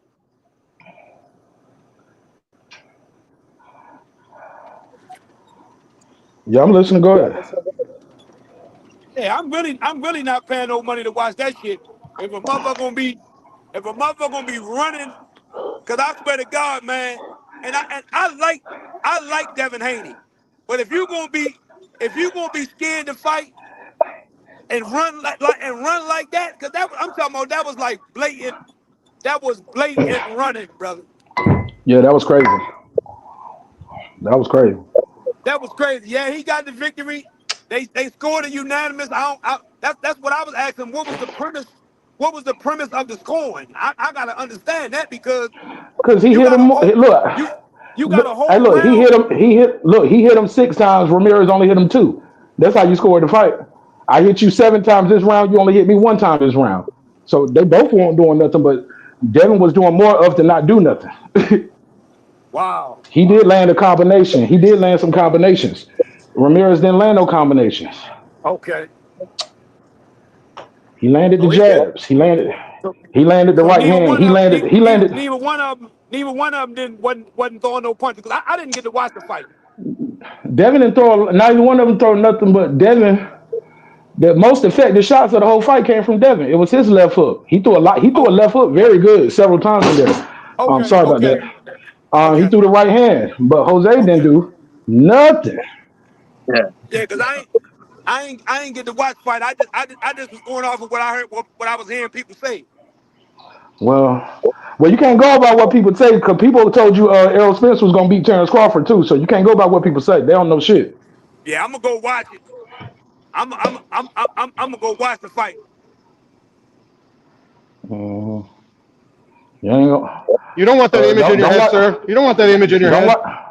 Hold up, don't watch it at nighttime. You're gonna go to sleep. You gotta watch it during the daytime or something. Drink some coffee. Wow. There you go. Better. Yeah. Oh wow. If you want to yeah, man. But watch it without the sound though. Don't listen to the commentary because the commentary makes it even worse. Like, oh yeah, I never did the that commentary. anyway. Mark, wasn't that commentary just horrible? It was the worst, bro. I never do that anyway because the commentary always biased. Yeah, because Jim Ledley made it a point to bring up like Devin Haney's rehydration weight, but not Theo's or Barbosa's or Ryan's or Rolly's. It was just like I feel like it was almost like damn near a smear campaign on Haney last night. Like, Antonio Tarver came out like from round 1 talking about, oh, what is he doing? Like, it was the first round, bro. Like, yo, take it easy, dude. You know what I'm saying? Like, they was counting the seconds till Haney. They was like they was counting the seconds to Haney throw a punch, but they didn't count the seconds until Ryan or Rowley or even Ramirez, the guy he was fighting. They didn't count the seconds in Barbosa's fight until they threw punch. Like I ain't never seen nothing like that. Crazy. Because I have Timothy Bradley. What you say about Timothy Bradley? You said you got. I said I have. Timothy Bradley does it all the time. What counting one guy's shit and not the other ones? Like what you mean? What part? Be specific. No, like clearly biased for a particular fighter. Like Tim Bradley, that's his MO nowadays, in my humble opinion. Okay. But yeah, no. Pero dropped off again. Yeah, like he was saying, man, they made it plain, blatantly obvious what it was going to be about. Like far as commentating that Devin Haney versus Jose Ramirez fight, you know, like Devin Haney wasn't in that by itself. If there was something that Jose Ramirez could have did that made it more interesting fight, but he couldn't and he didn't. And like I said, the fight looked like the first fight to me, in my opinion. You know, nobody was pressing the actions. Nobody kicked it up into a gear. You know what I'm saying? Like I would like to see Barboza actually try to go for that win, his biggest win. You know what I mean? He tried to at times. Like I said, Paulie Malignaggi gave a great breakdown. He caught he was trying to catch T.O. in spots where T.O. wasn't moving, but you know, T.O.'s supposed to be the showman, man. Like, and not one time was that fight fought in the middle of the ring like mano a mano. He wanted to move the whole time, and you know, he got a lot of credit for a lot of movement as well that Jermaine Ortiz didn't get for fighting that same style against him.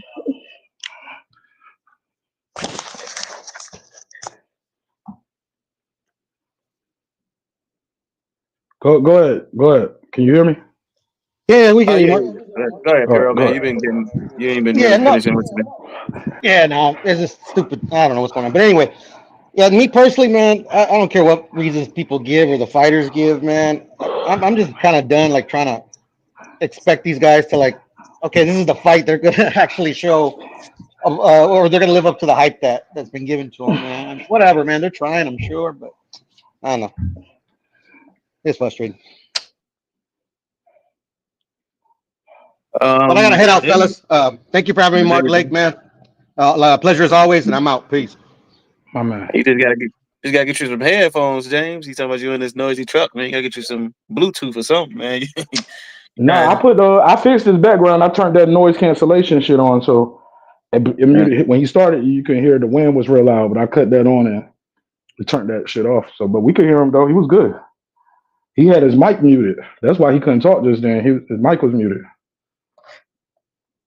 But yeah. So I guess, like I said, the question of the day is: does that rematch still have value? I hear some people saying yes, some people saying no. I don't think so, man. You can't go in a rematch with somebody coming off a loss who got dropped and didn't really do nothing.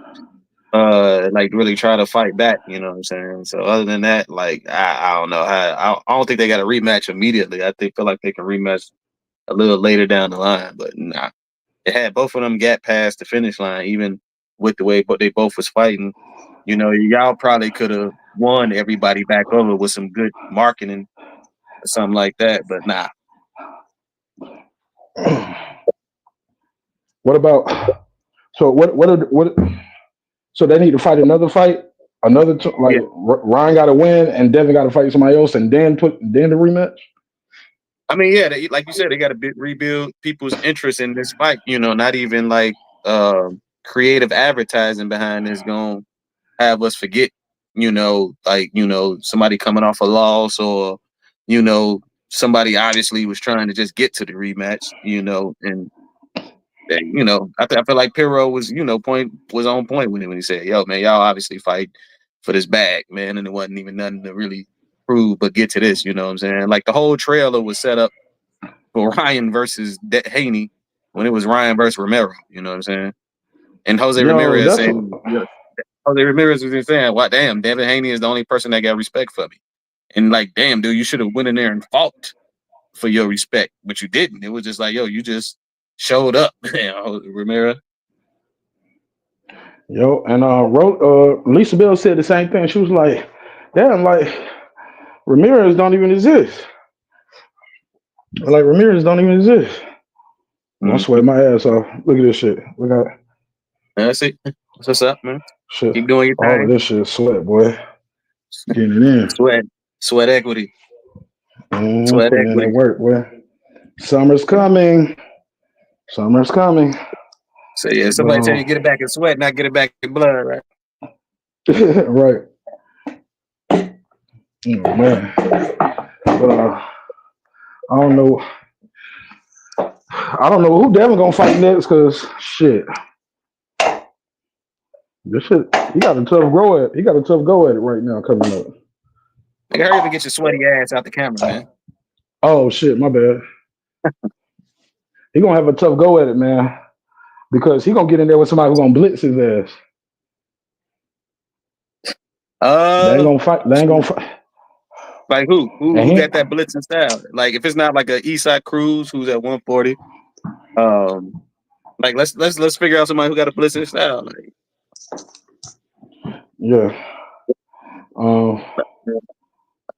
Man, you got me quiet. I'm like, what's up? You finna hit somebody with that barbell?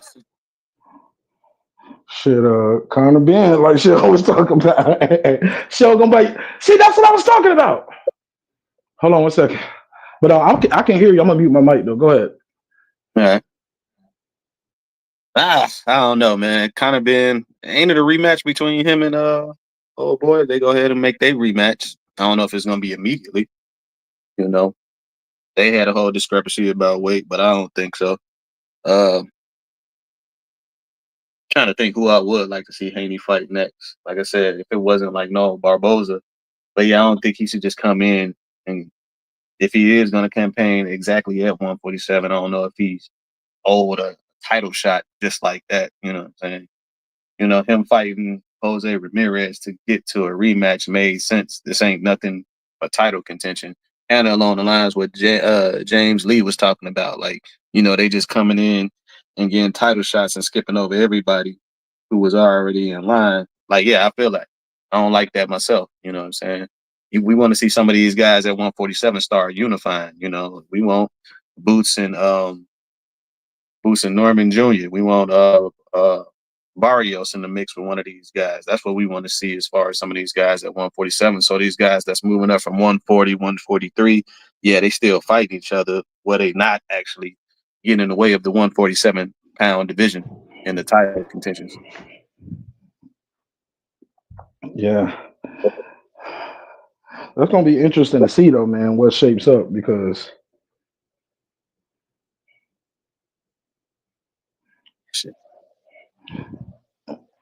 yeah, I don't think none of these guys ready for Boots or Norman. No, not you know, not T.O. not in your first one. No, hell no. Not T.O., not Haney, not Rowley, not none of them dudes. None of them dudes ready for Boots or Norman. Maybe you not ain't gonna be even trying Barrios. to fight. I mean, yeah, Barrios got to stay active, man. You know what I'm saying? If he can stay active, then maybe he could. But none of them guys is, you know, right now. Their first two fights going up to fight, you know, seasoned champions at that division. It's like, nah, y'all need to, you know, because that's what we were saying about Terrence Crawford. You know what I'm saying? Oh, he just got here to 147, get a belt first, do this. Y'all done messed around and let him get acclimated to the weight division. You know, he was trying to fight y'all his first couple fights in the division. But then now you finally fight him after he's getting too big for the weight division. You know what I mean? So y'all done let him become a full-fledged welterweight instead of just fighting him like, oh, let's try to knock him out as soon as he get here. And that would be ideal for like the Boots and the Normans. Like, yo, these dudes just getting here. You know what I'm saying? We ain't struggling to make weight. Yeah, but usually the people that surround you, their camps won't feed them to them. That might destroy them. Or maybe there's, you know how they do in boxing, say the fight ain't big enough yet. Gotta let it marinate. Right. Let it marinate. And I feel like that's what's going on with the Boots and Norman thing. Man. We letting that marinate right now, so that can be a good attention grabber right now. You don't think so? I think that's what's going. I don't think it was on. I don't think it was done on purpose though, Mm-hmm. because it don't behoove Boots to wait because he's been at that division 10 years. Yeah. It don't behoove him to he wait. needs to. Yeah, that's You true. need to go and fight these dudes and while they young, Uh-huh. and less experience. So it don't benefit him to wait. Yeah, especially if he was saying he wanted to undisputed at 147. So yeah, you need to go ahead. But as far as Teo, man, he still got some options at 140 if he's gonna stay at 140, man. You can go ahead and try to unify and undisputed at 140. You got your Gary Antoine Russells. He probably can fight the winner of Richardson Hitchens and Kambosos, and if Kambosos can shock the world, that can line up a rematch between Teo and Kambosos, then he can probably try to get his loss back. If anybody would be welcome to seeing that, but I don't even feel like Kambosos should be getting this title fight. I feel like what's the name? He deserves his title fight. That's Subriel Matias. I don't know if Teo is interested in the Subriel Matias fight. He got that. So yeah, he got some options at 140. Pitbull. But what are those guys ranked in his body though? In the WBO, where they ranked that in WBO? Cause that's how that shit gonna go. Or where those guys rank higher, because those guys might be ranked higher in another sanctioned body, so that's why they fighting over there. Yeah.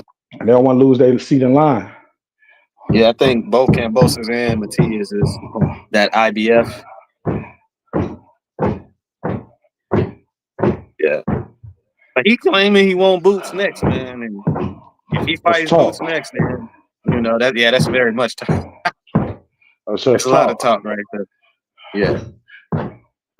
What you think about his sister going up at Bud, getting all in Bud face, like she wanted to fight him? Whose sister?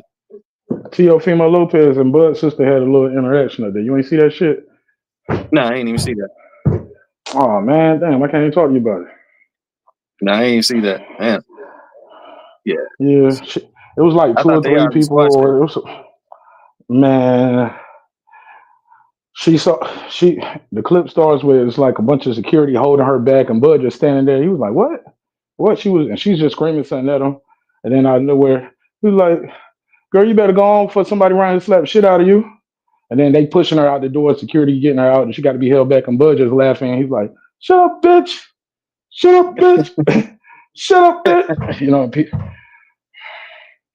But that's pretty much the gist of it. Some people mad at him. Some people saying, "Hey, look, she shouldn't be, getting all in that dude's face. He's a professional boxer." Some saying, "Oh, he threatened her." I was like, and this, that, and the third. But I didn't hear the threat. I heard him being very honest, like somebody, not me, somebody around here might do something to you just because I'm Bud Crawford. He got sisters. He got sisters. He got people that fuck with him that'll put hands on her little ass. But also too, why is she getting in his face? If her brother already don't say, "Hey, nah, it's just promotion. I ain't got no problem with Bud." Why you all in the man's face? Exactly. Why his dad still talking about him? Like, nah, your son had a chance to get in front of that man and tell him, "Hey, look, yeah, I really do want to fight you, or it's just promotion." He said, "Nah, I don't want to fight. It's just promotion, and I would like to spar with you though. Would like to spar with you. I want you to teach me your skills." Exactly. But now, and then you'll hear T.O. like, "Yeah, 2-time lineal, and I did it before Bud Crawford." I thought Bud Crawford was a 3-time lineal. What is he talking about? I thought Bud was 3-time lineal. Real undisputed, with no franchise belt. Like, what the fuck is T.O. talking about? I have no idea, man. This dude will make up some stuff. He's not even, he says, bro, that shit crazy. Mm-hmm.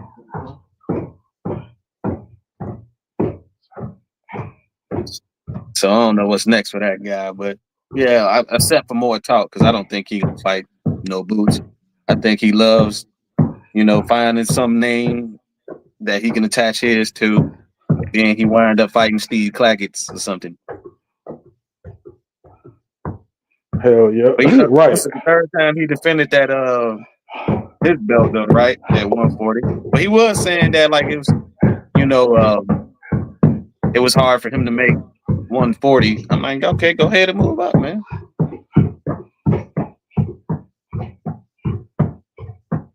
Pac-Man ATL said, what is lineal? Lineal is like when you the recognized man in the division. You know, you get multiple belts, and you have multiple belts, multiple titles in one division. But the lineal says, no, that's not it. Lineal is you beat the man who beat the man. That's the lineal core key word is lineage. Lineage. Yeah. You're number one. You're the number one guy. That's the lineal champion. And usually you either beat the man to get that, or you or if it's all vacant, you clean out division. You know what I'm saying? Mm-hmm. That's not what just happened with Boots and them though, because they had I don't know how all of a sudden they make Stanionis number 2.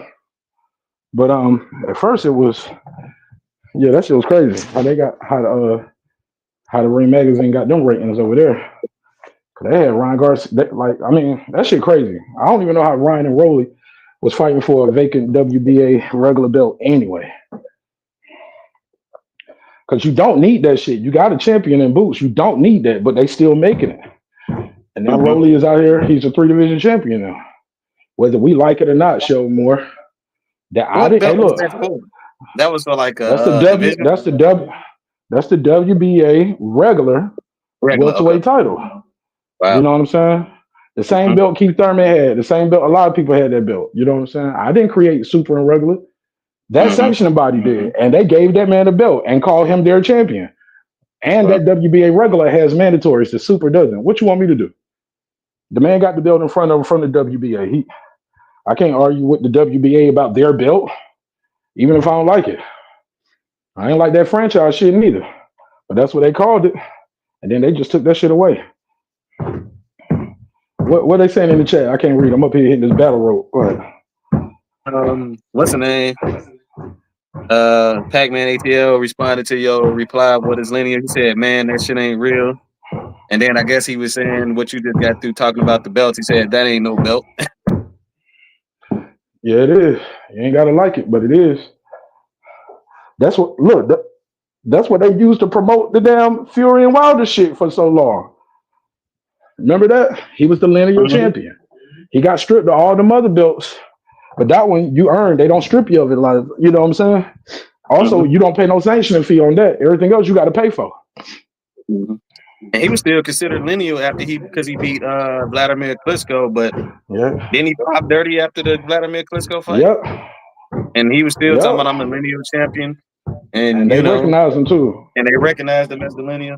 And it was pretty much what I was saying. Like, yo, you were recognized as the guy in an era where you got 4 belts, but it definitely is stressed on the term of lineage, and like you're supposed to beat the guy that beat the guy. You know what I mean? It's like a recognized recognition, pretty much. Like, yo, you the guy in the division, the number one guy. You know. Yeah, I don't know. I don't make the rules, bro. I just read them. Okay, and I'm just reading what Pac-Man ATL response was to you. He said, lineal ain't a sanctioning body. That's what I said. Hey, you don't pay no sanctioning fee for it. You don't exactly. You earn it, right? You earn it. Yeah. And Oscar De La Hoya owned the Ring Magazine belt. That's pretty much like, ain't that like what they considering like the lineal, or like what is the Ring Magazine? That's just like, yeah, but he didn't just give it to all his fighters neither. It's a lot of guys who got it and won it that either beat his guys or his guys didn't get it. He won't just giving it to all of his fighters. So I think that's a moot point. Okay. He said that shit ain't in the record books. Go look it up.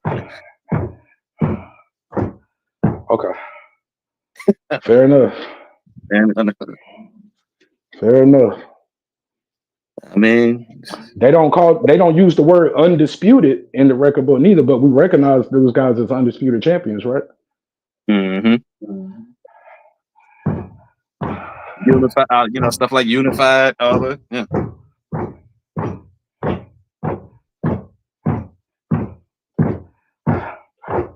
But yeah, he beat Lomachenko, and he beat Josh Taylor. These guys. Josh Taylor was undisputed at 140. But before Tio had the opportunity to beat him. They stripped him of, I think, maybe one of his belts, all his belts, I guess. Because Tio only got one belt from Josh Taylor. So he beat the guy of that division, the guy who was undisputed. Hold on 1 second, bro. Say they do have undisputed in the record books. Right?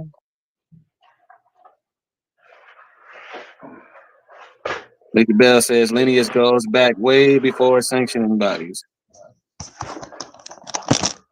That's true.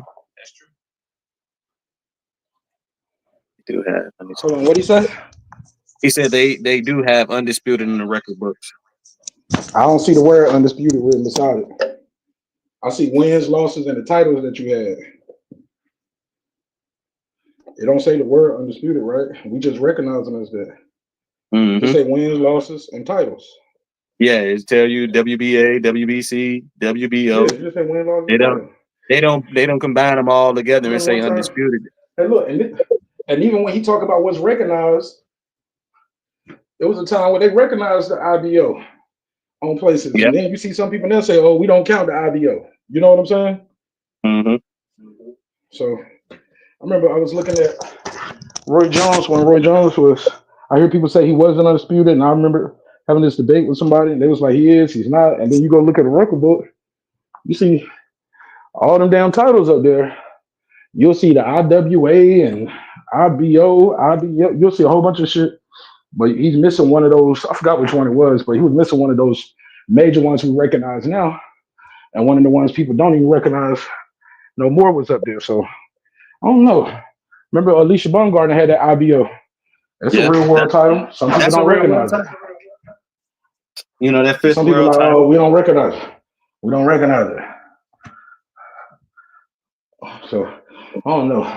There's people who still defending the IBO right now. It's some things you gotta. What they saying? Oh, nothing. You go ahead talking about the IBO. And then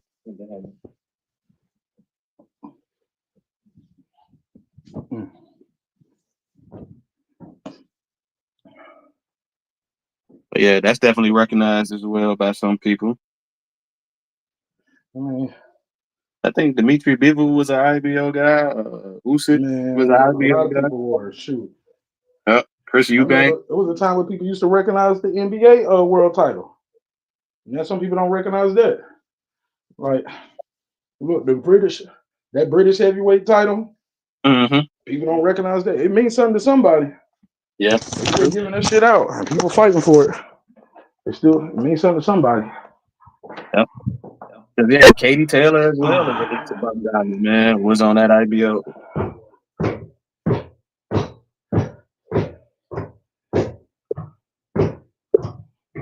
They say multiple fighters have had undisputed besides their name. In this day era, they don't say nor have undisputed besides their name. Yeah, where did you look? Tell me where to look. Let's go look for it. Tell me where I'm missing that. Y'all ain't talking about box rec, are you? Are y'all talking about a magazine? You talking about what a writer wrote? Like, is it beside their name in the Hall of Fame?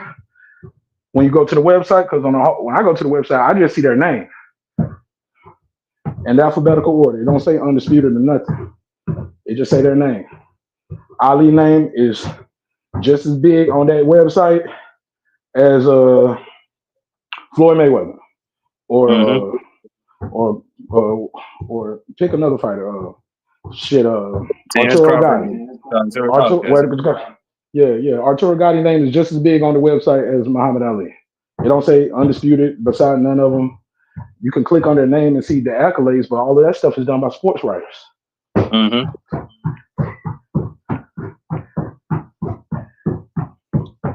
Now we can say it don't mean nothing. Damn sure means something when they building and promoting these fights. What they're gonna charge for the arena. And anybody, it's not about taking away somebody's accolades or accomplishments, but when they break it down in that fashion, I'm talking about the Hall of Fame. When you go to the museum, you see it. Okay. Okay. I think we're reaching now. I think we're reaching. We gotta go. We reaching. We reaching now, man. We was talking about record books. Now y'all talking about go look at what they put on the postcard beside my statue. Yeah. I mean, so it's gonna be on your headstone. On his headstone, it's gonna say undisputed. Man, that's crazy.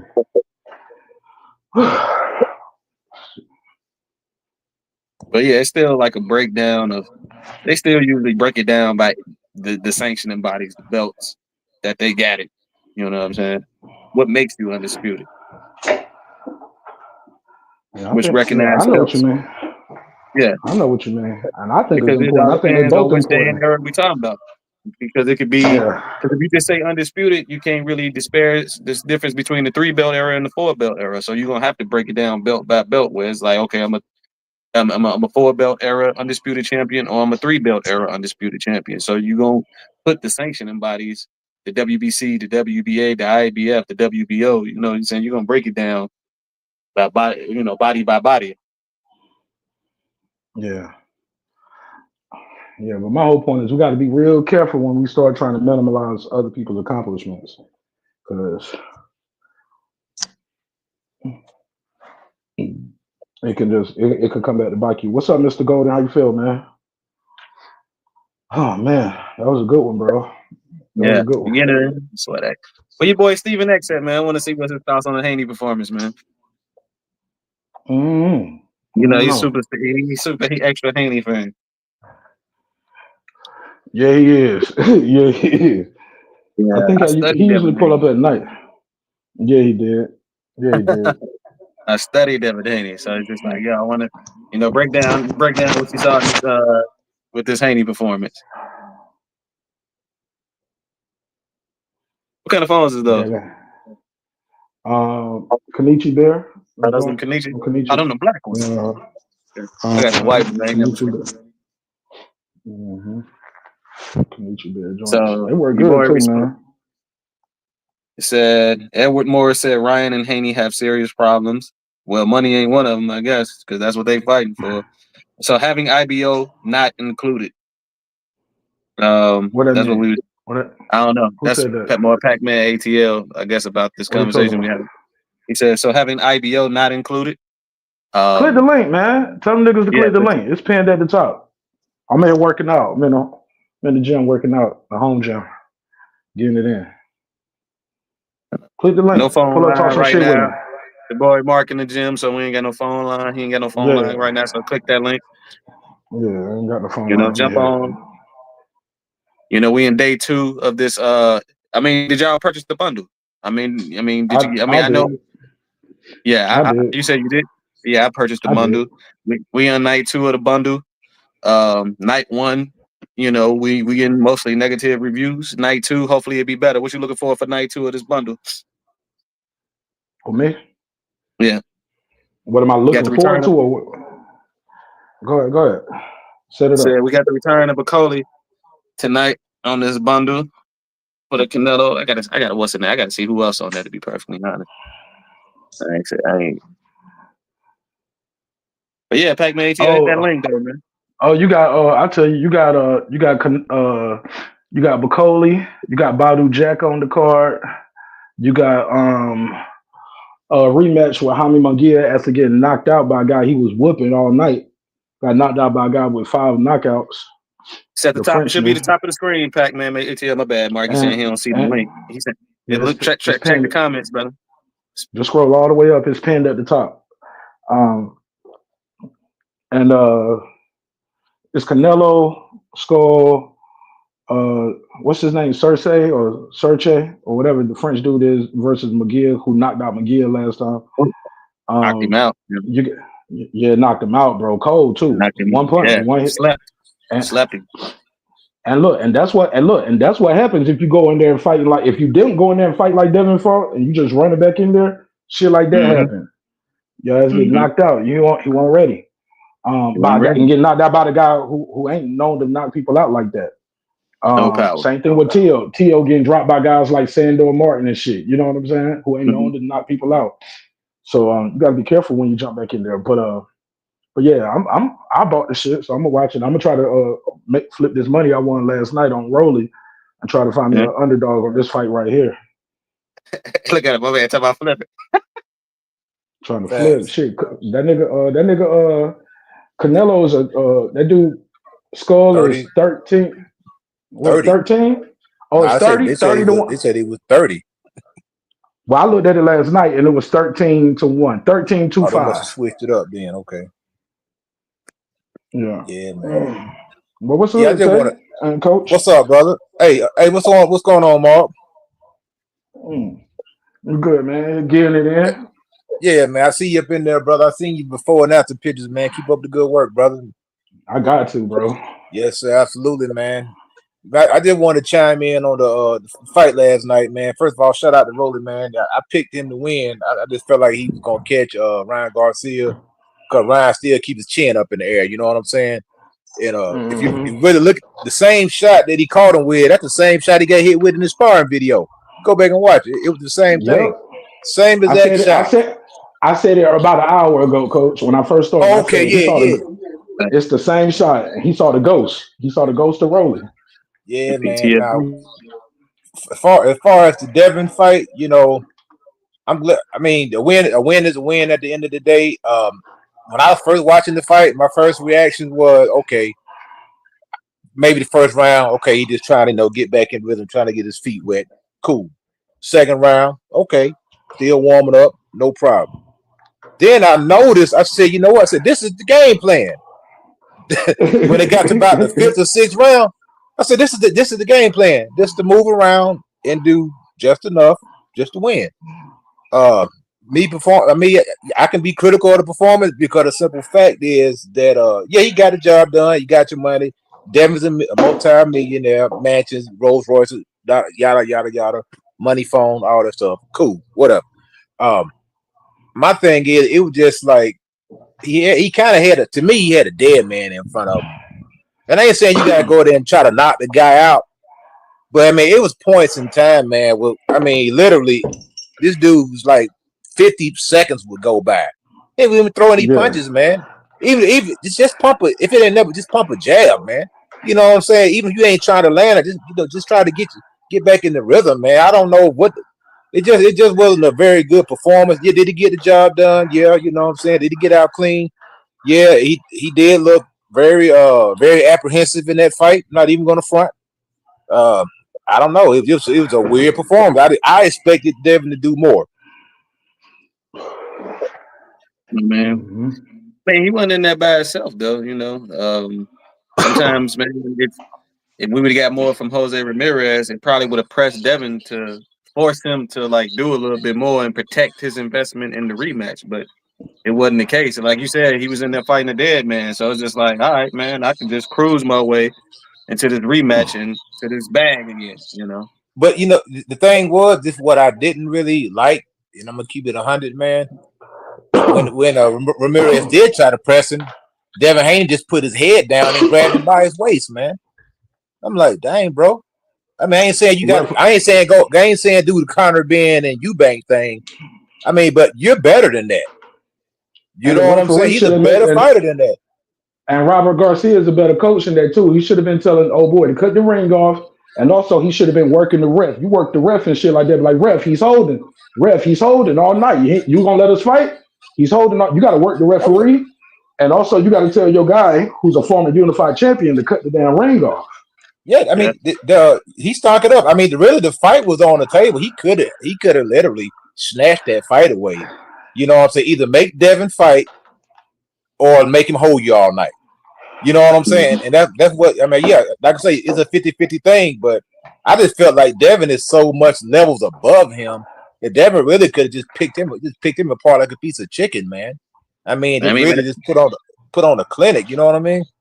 And people feeling like this was the most 50-50 fight on the card, to be perfectly honest. And, you know, pitch a shutout. And you say he was grabbing him around the waist, but that just means that Jose Ramirez's hands were still free for him to just beat up Devin on the inside. But like you said, he was a dead man. We got absolutely nothing from Jose Ramirez. And, you know, this is the guy who fought for undisputed against Josh Taylor. You know, he was a win away from being recognized as you know, an undisputed champion as well. But, you know, I don't know, where was the fight? The inside fight. And if somebody, like you said, was grabbing you around the waist and your arms are still free. Hey, but like I say, both of them got to hold the bag to me. I'm not letting Devin Haney off the hook. He played a part in that too. You know, but to me, both of them, they stunk it up. Both of them did. Oh yeah, definitely. Let me let my boy Tay jump in. Let me let Tay jump in. What's Go up, ahead, Tay? bro. Yes, sir.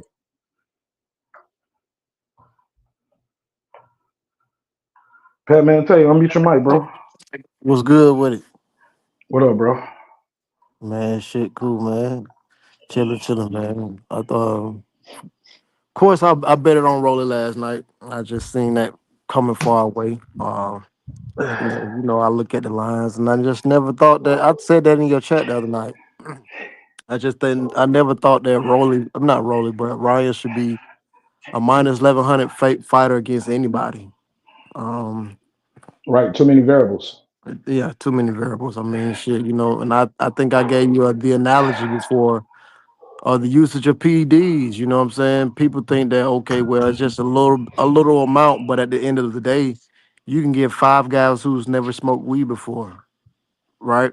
You're gonna get all different 5 different outcomes. One guy might be sleepy, the other one gonna be hungry, another guy gonna laugh and kiki, one guy gonna try to get in a cold shower to come down from the high. So we never know what the PEDs do to the body, no matter how much you take, it don't matter. You don't know what a drug do to somebody's body. So I gave you that analogy, and that's what I took in consideration. Well, if he came down from it, shit, guess what? And he's not on it, you're gonna see some. You're gonna see some what you saw last night, not really wanting to engage, attitude different. He got hit with that power early. And if you look at some of the sparring sessions that he had with Ryan previously, it told you a lot as well. He don't like engaging in fighters who like to get, who rough you up. I actually thought that Devin Haney had a brilliant performance. So I know many people talk about, it lackluster and things of that nature, not engaging. But if you watch Jose Ramirez, especially in his doing his run as champion, you'll know that he was known for taking away people's jabs. And we know that Devin Haney throws a lot of jabs. He bank on that. So what did he do? He said, okay, well, if you're gonna try to counter me with my jab, I'm gonna offset him and take his jab away with my feet. And that's what he did. So I thought that was brilliant. I never would. I ain't gonna say I never would have thought about it, but I didn't think that he would do that. Of course, because we know that he got into instances listening to the fans and having the fans trying to prove a point. Well, him prove a point that he can knock people out, and that's why I think he went wrong at in previous fights. But I thought it was brilliant that he did that and used his feet to offset him. Yeah, it was boring. Yeah, it wasn't a fan friendly fight, but it was brilliant on his behalf because that's something that probably nobody would have ever thought about because they probably never really watched Jose Ramirez fight. So him taking away his jab, and I know I was hearing that he was a dead man, but of course you're gonna be a dead man when you counter everybody's jab. That's what Jose Ramirez does. So if I take that away from you, now you got nothing to do. So it was brilliant on his behalf, and I just thought I actually thought Honor Barboza could have definitely put together a better fight. But he was just 3 times slow, three times too slow. And by him being 3 times too slow, of course, that played a significant factor in the fight. T.O. was much faster, much elusive than he was. And I just didn't think there was a way he could catch him. Although he did sit down on the right hand and buckle T.O., which I knew that was possible, a possibility. But I just didn't think that Barboza was that much slower, but it showed yesterday, and he was. Y'all go ahead. That was a good assessment of my man's performance. Before I go in, man, make sure y'all double tap that screen, hit that like button for the homie Marq Nash TV. Appreciate it, bro. Go ahead and coach. I don't think I heard your assessment on T.O. and Barboza. I mean, T.O. just too fast for him. Just too quick. I think the speed was intimidating to Barboza. He was just like a step behind. You know what I mean? His T.O. was just too sharp for him at the end of the day. The foot movement, the feints. the quick counters, the quick in and out. I mean, T.O. looked, as far as skill wise, he looked the best on the card. But at the end of the day, it kind of just became repetitive, Which, like I say, rinse, wash, repeat. I mean, it was working. Let's say Barbosa was trying. He just was too slow, like the man said. Just didn't have the speed to keep up with it, man. And T.O. still has respectable power. I think he buckled or at least stunned Barbosa a couple times in that fight, but probably made him a little bit hesitant. So at the end of the day, I think that's what it was. And so far man said Devin saying a brilliant performance. I mean, like I say, at the end of the day, that I think that was the game plan, and which is like I didn't really think that Devin would fight like that. I ain't saying Devin was gonna go out there and destroy him, but I thought Devin was. I was looking forward to seeing that jab again. I mean, the Devin before the Ryan Garcia match was different. I get that, but when you find a guy like Jose Ramirez who's known for taking away people jabs, you gotta if the jab your bread and butter, you gotta have something more than just a jab, and he did. It was his feet. I'm gonna I mean that's we gonna agree to disagree. Like that'd be like Devin Haney is one of the best jabs in the business. That'd be like Larry Holmes saying, you know what, I got the best jab and I ain't gonna use it because I don't want this dude to counter me. That's a bad example. That's a bad example though, because Larry Holmes has gotten on. We seen him on the back foot peppering people with his jab all night too. But also, he's a heavyweight. You comparing him to a guy who's lightning fast compared to Larry Holmes. You know what I'm saying? Jab is jab. I mean, the jab is the jab. I mean, you say on the back foot, but like at the end of the footwork, but he don't have footwork like Devin Haney. You know that. But Devin, I understand what y'all saying, but like, man, it was literally 30 seconds was going by. No punch, not one. Not one punch. That's all I'm saying. That's all I'm saying. I mean, people been trying to spin it however they want, but if you're the dominant fighter, if you're the better fighter, ain't no way in the world I'm gonna let somebody put my hands in my pocket for 30 seconds at a time. But I mean, I would not want my fighter to do that. I would be highly upset. But coach, he's coming off a beating though, too. That matters. That beating he took, whether it was PEDs or not, his body absorbed that punching. It affected him mentally, psychologically. Right. He took a beating in the ring, took a beating with social media. Like, you got to get back into it. It ain't just that snap your fingers and you just back at where you was at a year ago. See, I was telling basically, y'all saying that he was tentative. Y'all are agreeing that he was tentative. That correct? No, I don't Clearly, agree. I think he was tentative. I think he was tentative. He was doing a lot of grabbing one times where he could have threw a punch. I mean, look at the factors into it as well. I mean, we're talking about a Jose Ramirez who did go up to 147, although it was at a catch weight. Jose Ramirez is definitely bigger than Devin. You know what I mean? It's his first time at this weight. So, of course, you know what I mean? Who went to 140? When did he go to 147? Jose Ramirez's last fight was at 147. Against Barbosa? He had Jose Ramirez fought 2 or 3 times. Yeah, he's fought at 147. Against who? Who was his last? I thought his last fight was Barbosa. I don't know against who, but and I know he fought at 147, I was looking brother. I was looking it up. the other day. He never fought at 47. He fought at 144. He haven't fought at 140. He haven't fought at 140 since the next fight after he fought what's Josh Taylor. After that fight, he fought one more fight at 140, and his next 2 fights was at 47. He been fighting, bro. He fought at 140, bro, and 44. That's why you said coming up in weight is gonna help him. Because he had never come up in weight before. And then they changed, and then he blamed Devin. He said, hey, this is supposed to be 47, and y'all switched it to 144. He was mad about that because he wanted to come up in weight.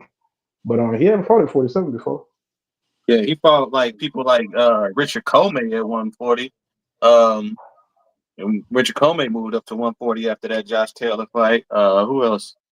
He fought at 44 before, but not 47. Well, my apologies. I thought he won up after that Josh Taylor fight, or at the fight after the Josh Taylor fight. Mm-mm. Yeah, I think that's why I think made this fight dangerous too, because Devin didn't know what he gonna get. This ain't a guy draining the 140. This is a guy coming up in weight. and he might be stronger. I know. I tell you one thing. And then them clinches, that you can see Devin was clinching, bro. He was clinching, like never gonna let you go Nah, away. for sure. You He was holding on. He belong was to holding on like me. LTD, brother. He was Oh holding on, man, Of course. I mean, shit. and I that's would have no too. dive.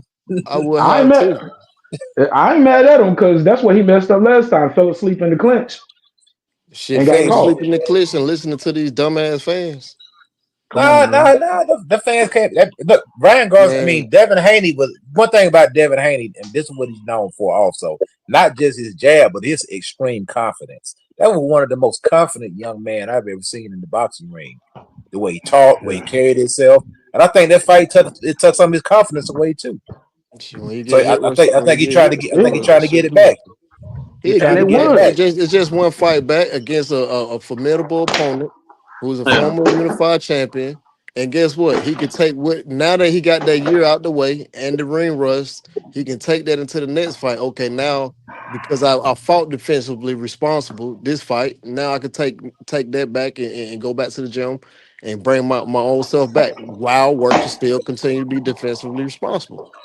Yeah. I You ain't know, mad But at that. he fought a certain way against Cambosis in the first fight, knowing that he had a rematch against Cambosis for a second fight.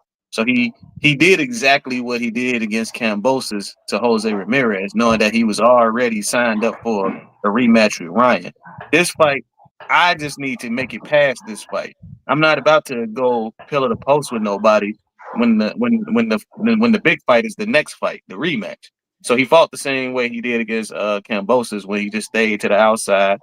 You know, people was calling it boring, and then people was, giving him negative criticism. But it's like, yo, we'll see what's up in the next fight. And then the next fight against Cambosis, he performed much better. Yeah, he did. He did. He did. That's just me though, you know what I mean? I just look at different intangibles, you know what I mean? I think everybody got a valid point though. You know, make no mistake about it. I do truly think that everybody got a valid point. Man, your point about Ramirez jab was a damn good one though. I hadn't heard that tape yet. Yeah, I Yeah, mean that was shit. If you go back and look at him over his course of his career, he was known for taking away people's jabs. He's known for that. I mean, hell yeah. This is a guy who's only lost to Josh Taylor for undisputed, for Arnold Barboza, who was on the card, and now Devin Haney. So, no. But he like, just yeah. didn't look like guys who we've known him, Jose Ramirez, we've known before, who we've seen before. That's just it. Now, one brother mentioned the Cambosis fight, the first fight. Now, Devin Haney in that fight, his CompuBox, that he threw over almost 600 punches in that fight. He was letting his hands go. Jabs. There was jabs. Still letting his, but he's still letting his hands go. Jab, what? I want to see something that he threw. He threw like 224 punches last night. Well, I Yeah, I mean mean, yeah, that, you got the job done. You got the win. At the end of the day, this is another point I want to make. Now, I know they had the rematch. I don't know if that's going to go through or not. But I mean, if I'm Turkey Al-Sheikh, I know they may, even if they had a contract signed, there's nothing that can stop him from tearing that contract up yeah. or changing the terms of that contract. Well, If it they don't have to agree be to, immediate. yeah, like they can either agree to the new terms or not. You know what I'm saying? Because really, at the end of the day, I mean, as far as entertainment value, do I like Devin as personally? Yes, I like him as a fighter. Yes, but entertainment value, it's really not bringing any entertainment value. There's nothing scintillating. It's saying, "Oh, I want to see Devin fight again," or "I want to see Ryan fight again." There's no value in it. And I know that that Turkey Al-Sheikh necessarily doesn't, care about losing money. But I mean, if I'm Turkey Al-Sheikh, if I had you guaranteed for $15 million a piece, I'm ripping that contract up. And I'm saying I'll give you half of what I was about to give. You can take it or leave it. I You know what I'm mean, saying? If it is what it is, because think about what we got last Saturday, Connor being a Eubank, and then you come and you see this. It is like wow, it's like night and But day. but that last fight, I mean, styles make fights, and matchups matter for a reason. So you that the fight that you saw those guys fight last night don't mean that's how they're gonna fight when they fight each other. man, listen. At De- the end of the day, that they We got can in. say what Devin did or didn't do, but ain't nobody talking about what Jose Ramirez did and didn't do. We was earlier. I was. Yeah, If yeah. this, He laid an egg. He had a golden opportunity to go out there and step on a guy whose confidence is fragile. He didn't take advantage of it. He could have stole that fight. If he went out there and jumped on him and tested him out, let his hands go, and made Devin fight, we could have been having two guys lost. Devin could have lost, and Ryan could have lost. I don't Because, think Devin could have lost because at the end of the day, that was just plan A. Why go to plan B when plan A is definitely working? well, plan A was to move around, and plan B was to get closer. And when he gets close, grab him. That was the other plan. We don't know because he never And We did and seen it it. actually was, go and let his hands We go. seen it. We seen it hold last up, but night. coach Eddie, you a coach. You got a boxing gym here. Shout out Coach Eddie Douglasville Boxing Club. Hey, Yeah, you can see that. Tay, you a pro fighter. You see Right, that. right. Okay. Robert Garcia is a former trainer of the year multiple times. He's going to the Hall of Fame as a right. he's probably going to go into the boxing Hall of Fame as a coach. He don't see that, and he can't make no adjustments for Jose. Come on, Now Coach Ed. it's up to the fighter, man. Robert was telling him to throw punches. He wouldn't do it. Did you? He I didn't hear him tell him. Did you tell him just to cut like the Derrick ring off? James. Just like Derrick James was telling Ryan No, Garcia. stay with Robert Garcia. What we And talking about listen, this coaching guy. though? No, I'm talking about Robert Garcia, Hall of Famer coach. What they got Why to was do? he not telling the guy to cut the ring off? Because I didn't hear him You, tell him to cut the ring off. they didn't span to the corner like every time. So he told the man to cut the ring off. He told him to put pressure on him. He told him to throw punches. Just because you didn't hear him say it, don't mean he didn't say it. It's not like they had the camera in the corner after every round. I mean, Robert Garcia I, was I, imploring this man to throw and punches. I'll take your word for that. But can you take my word for it that he didn't say it? Because if you didn't hear him, I didn't hear him say it. You can't say he said it neither, though. Yeah, I can bet I'm 99.9%. If you got a guy who's not throwing punches, your first opportunity, look, man, you need to throw some punches, man. That's goddamn basis one on one. You're not throwing Throw any the punches. punches, Hey, throw some throw him punches, man. but throw him from where? He's 5 to 6 feet away from Devin every time. Where you just throwing him out there 6 feet away? Would you have told him to cut the ring off? Yes or no? Hell Hell yeah. yeah. So why wouldn't Robert And Garcia tell him to cut the ring off? I mean, you my got to G, give the what I'm man the trying. How benefit about of the this? doubt. Because he How about wanted to this? tell you what he wanted to do. I would have said it. So you would have heard me say it every time they cut the camera to me. You would have been hearing me saying it. That's how much I would have said it because he was doing it all night, not cutting the ring off. It wouldn't have been a moment that you wouldn't have had a soundbite of me not saying it.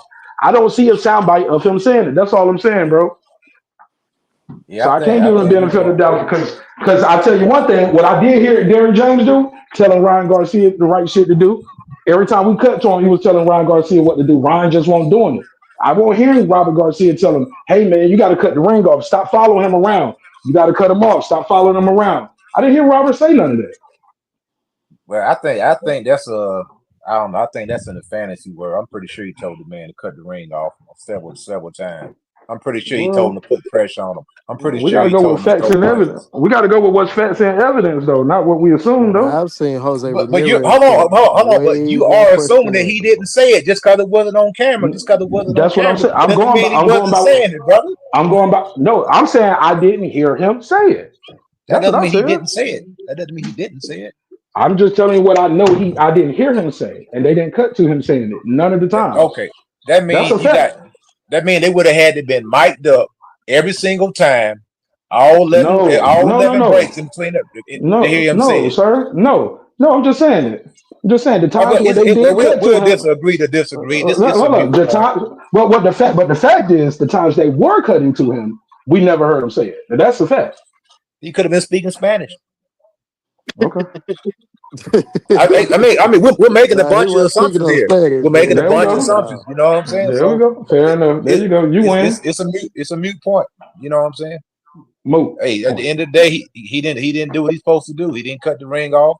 He didn't let his hands go. He allowed himself to be tied up. It takes two to be tied up. Like I don't think Conor Ben would have let Devin tie him up. You know, I don't think he would have had any problem throwing his hands. So a lot of Why times, the like I fuck say, that? Y'all are so you sound like Shell Moore. He's so high on Conor Ben. I ain't high on that. I'm just saying it was a good fight, brother. Man, kind of And I'm been saying, No, like shit. that's the type of style when you got a guy who's tentative, who don't want to throw punches, who want to grab you every opportunity. Those are the type of style to give you problems, man. People that throw a lot of punches and put pressure on you, and they have punching power. So I yeah, mean, man. it was the right comeback fight for Devin Haney, of course. Good comeback fight. A guy who's kind of a little bit past it, slow. You ain't really got to worry about too much coming back, and he did what he's supposed to do. On to the next. But we'll see what the next is. But he's gonna have to be very selective. I don't think he's a true player at 147. I think if he getting there for Brian Norman Jr., I think he's in trouble. B. Norman might sleep Devin Haney They gonna sleep a lot of these dudes. Getting because in there with him right now. the way he fights, the style, the pressure that he bring, the power that he bring, and that relentlessness. And like I say, Devin, he could be shell shocked for a while. We'll never know. Yeah. I mean, but one thing you can't say is that he got dropped and he lost based off his performance. So you gotta, we can criticize the performance, but like the results didn't happen to like what Ryan did. Had he, he didn't put himself in that position at all. He put himself in position to get to that rematch and to that back. And like Ryan fumbled, like I said, I keep saying it the whole night. Devin knew the mission, Ryan blew the mission. He blew, so it is what it is, the performance. I mean, people basing the performance off of entertainment values perspective. You know what I'm saying? Like, hey, shit, Tim Duncan is a 5-time NBA champion off being boring as hell. You know what I'm saying? No, He, I'm talking about Ryan, like how he couldn't see that Rolly was taking away his hook from the beginning of the fight. How he never could adjust to it, and it was just basic shit. That's crazy to me. but Facts, also he Devin. never tried to Facts. just kind of like show any type of movement or anything. You know what I mean? He was just. Well, he did kind of say something. What did he say in the post-fight interview? He said like the extra way he felt heavy or something. He was talking a lot about how he felt. One thing he didn't feel like he had no performance enhancers. That dude was scared, bro. Ryan Garcia was scared, man. He's scared as fuck. Yeah, bro. You know what? I'm glad you said that because Ryan Garcia, his boxing skills are limited, man. It's basically just a quick, nice, little quick jab, a left hook. He don't even bring a straight right hand after him. And the inside game is absent. No inside work whatsoever. Dude can't fight on the inside to save his life, man. Defense is leaky.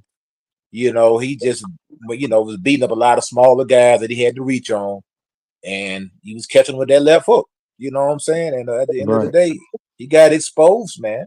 I mean, Fighting in a lot of catch weights, but when he fought, like you said, he fought in a lot of catch weights. From never fought at 140, 138 here, 143 here. But now, when you finally fight somebody, who can be the same weight and rehydrate the same way you do, it looks like it exposed itself a little bit.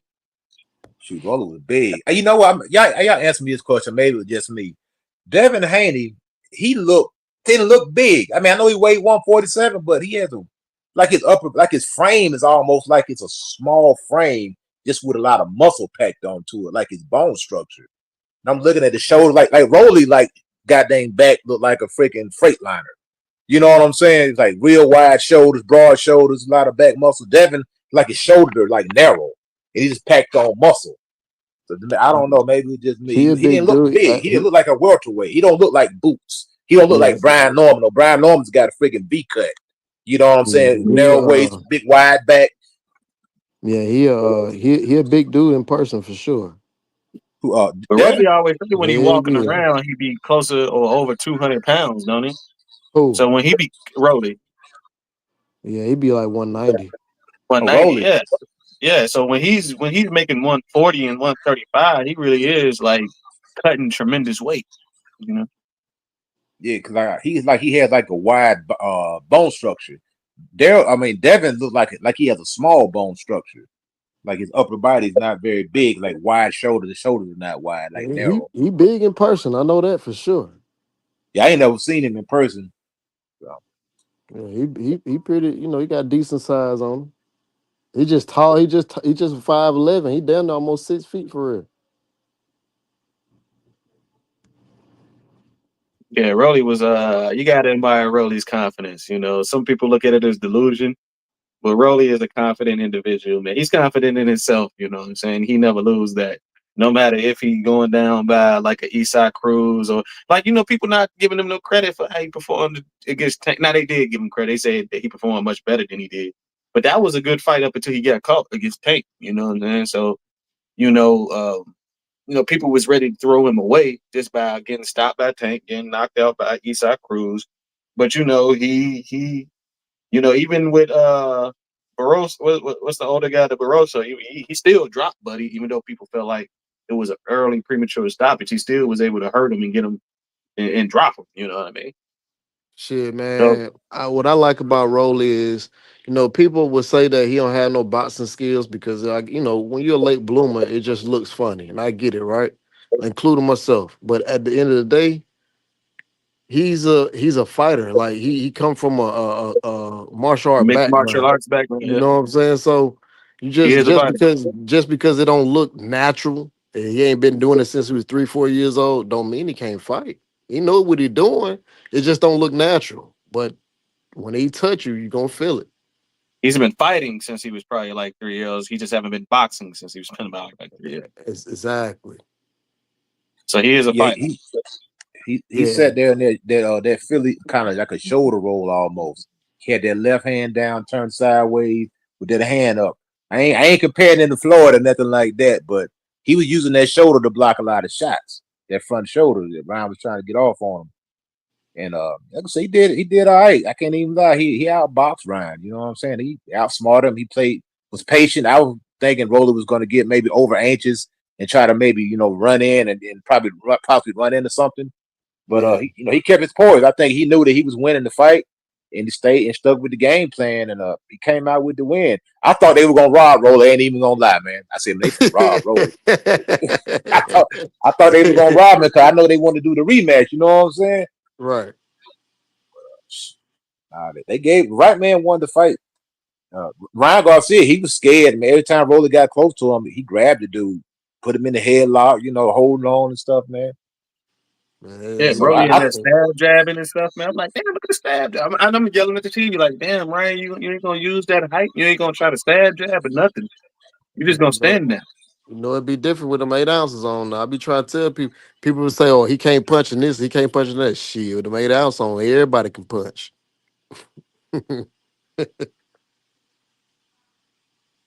yeah, I thought Dale was gonna stop Jose at first, and I looked at him.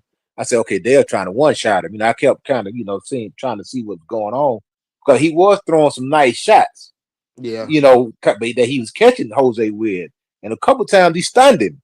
Yeah, I was he like, man, did. come on, man, you stunned him, man, jump on him. You know what I'm saying? That's what I'm sitting there saying to the television. You know what I'm saying? Because I felt like Dale probably could have stopped him if he wanted to. If he really would have just. I know he had to play it safe, but it seemed like them shots that he was hitting Jose with was hurting him. You know what I'm saying? His punches was connecting on Jose way better than what T.O.'s was connecting on Barbosa, in my opinion. Oh, And how much absolutely. do you attribute that to maybe Bill Haney? Like, nah, man, just go in there. Because, like, it'd be times where I think they'd be wanting to sit down on it, but he's actually listening to his dad, his trainer, and be like, nah, man, let's just get up out of here and let's just get to the next one. You know what I mean? Yeah, like I said, I think that was the game plan actually, man. When they got to like the 6th round, I said this is the game plan. You know what I'm saying? Because we never seen Devin do that. Never, ever seen Devin fight like that. So it was intentional. Mm-hmm. So that's what I think it was. I think it was the game plan. It was an intentional game plan because, like I said, they ain't gonna like him either way. He could have went out there and knocked him out in the 2nd round. They would have said, "Oh, he was washed up. He was past Exactly. it." You know what I'm saying? So They saying this now. They saying it rewatch now. Even with that, even with saying it was such a bad performance. You know, they saying Jose watch now, and it was just like, as far as like entertainment value, I think this further creates the disdain for Devin Haney that people showed up to see Devin Haney lose more than they came to see Ryan or Barbosa and everybody, or just as much as they come to see Ryan. You know, you want to see, the hero is only as big as the villain. You know what I'm saying? So if Devin Haney is the villain, or like we the guy who we want to see get slept, it don't matter what he do. If he has performances like this is going to even further in the intrigue of, man, I can't wait to his next fight just to see somebody sleep him. Oh, he ain't gonna fight. You're not gonna not watch. You're not gonna pay attention. So people who comments and spectators, stop it, man. Like, we talk about bad performances and what's killing boxing, but people still watching. And the people came to boo Devin more than they came to cheer Barbosa, Tio, Jose Ramirez, Rolly, and probably just as much as they came to cheer Ryan. Yeah, he's gonna need a good dance I partner. agree. Though. He's gonna need a good dance partner as far as like when it goes back in the inside venues, as far as selling out arenas and all that stuff. If it's Devin versus Joe Blow, it ain't gonna. And that's with anybody. He's gonna need a good dance partner. I don't think he got that many people that's gonna hate him enough. They're gonna pay to come and watch him fight nobody. You know what I'm saying? Like Tank will fight me. And it'll sell out. You know what I'm saying? Nobody know who I am. And they be like, well, Tank fighting Coach. You be like, Coach who? It don't matter. It's Tank. Let's show up. You know. and that's Tank, man. You know what I'm saying? But like Devin, Shakur, they don't have that luxury. They gotta fight a name or something. They gotta have an antagonist. You know, like I say, man, they really, man, Ryan messed everything up, man. He messed the whole joint up. Man, he really did, man.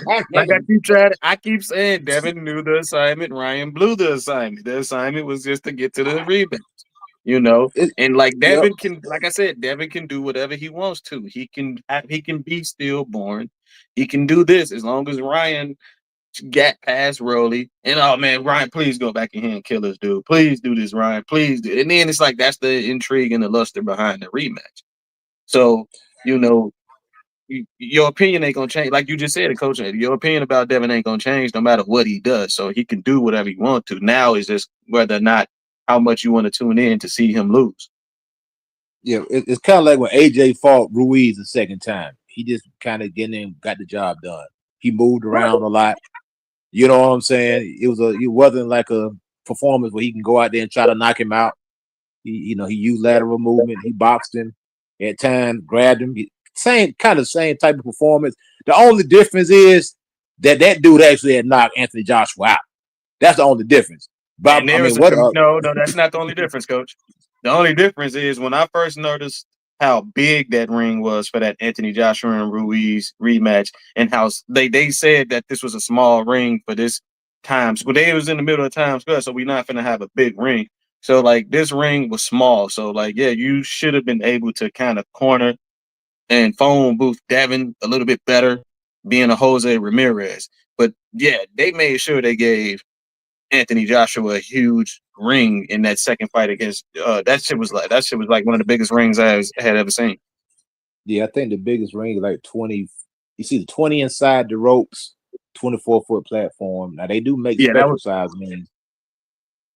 But for like heavyweights, like you couldn't put like Deontay Wilder or Anthony Joshua in a ring that small last night. Them dude would have took 2 steps back, they would have been on the ropes.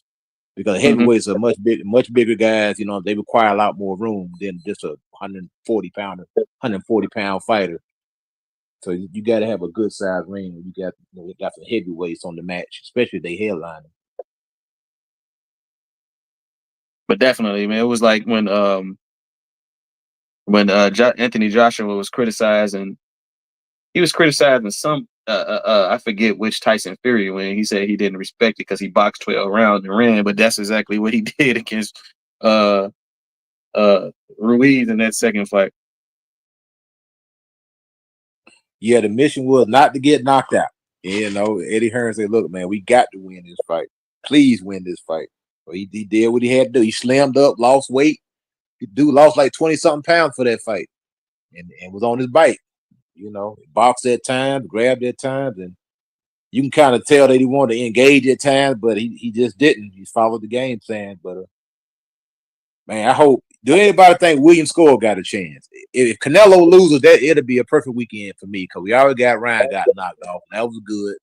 That was good. I appreciated Ryan taking that L last night. I actually do think Scull got a chance. You think so? I mean, bro, listen, man. You know, I like Canelo. You know what I mean, but I ain't afraid to say that his last couple fights been lackluster compared to what he's done in his career. You know what I'm saying? Like, man, the man ain't had a knockout. And everybody, he gonna knock him out. He punch hard. This is third, man. He ain't had a knockout in like since 2021, man. We in 2025. And even before the Caleb Plant fight, he was already declining. You know what I mean? So Skull with a guy who can move like Skull, hopefully they have a large enough ring, you know. But you know, I think he got a chance for sure. And he can Skull can fight. We just don't know about him. Yeah, man, I would love to see another upset tonight, man. I think that'd be great. I'm gonna put a dub on it. I heard he's 13. Oh, Yeah, I'm sorry. I love underdogs. Yeah, I put about $20 on it. Make me about 250, 260 off a $20 bet. I ain't mad at it. I'm playing with house money thanks to Rolly. Yo, what you guys think about my man Martin Bacoli coming in 300 pounds again, man? Again? Yeah. Oh, I got him losing again. Now you saying that shit. Dude, 299. That's what he weighed in at. I got him losing. You think Effie gonna put him to sleep? His corner gonna save him. They're gonna stop it. Yeah, I just think, man, it's too after the knockout that he suffered. I just think it's too early. I mean, bro, that was literally what at the end of last month. At the last month, beginning or the what was it? Which we in May now? So shit, what at the end of March? Yeah, they're gonna wave it off. He gonna start slowing down, getting hit with some body shots, might fall, and his corner just gonna be like, shit, we got paid. That's enough. So, hey, but you know what? People talking about Devin and Ramirez, punch that. Ryan and Rolly punch that. They wasn't that good either. Them dudes only throw like 200 and something punches, man.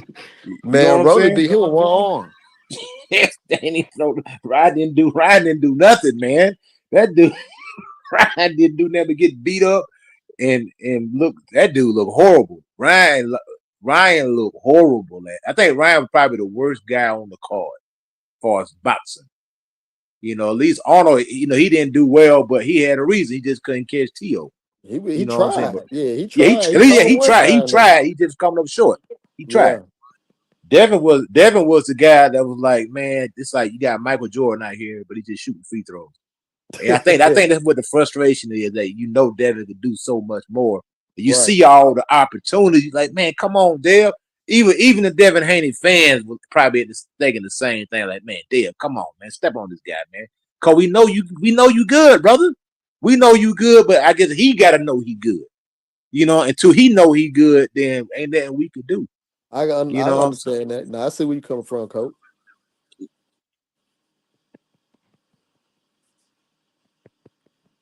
I sure did get paid last night. Marq had to send me his ticket. I sent him one back. Yeah, I seen Edgar Berlanga and Shiraz. They did the face off in New York. I won't be surprised if Edgar Berlanga get knocked the fuck out. You think so? Yeah. That dude Shiraz, a big dude, man. A big dude, man. I seen him fight in person, so he definitely is a big dude. He going up in weight too, so he might look better. He might be stronger at this weight, 168.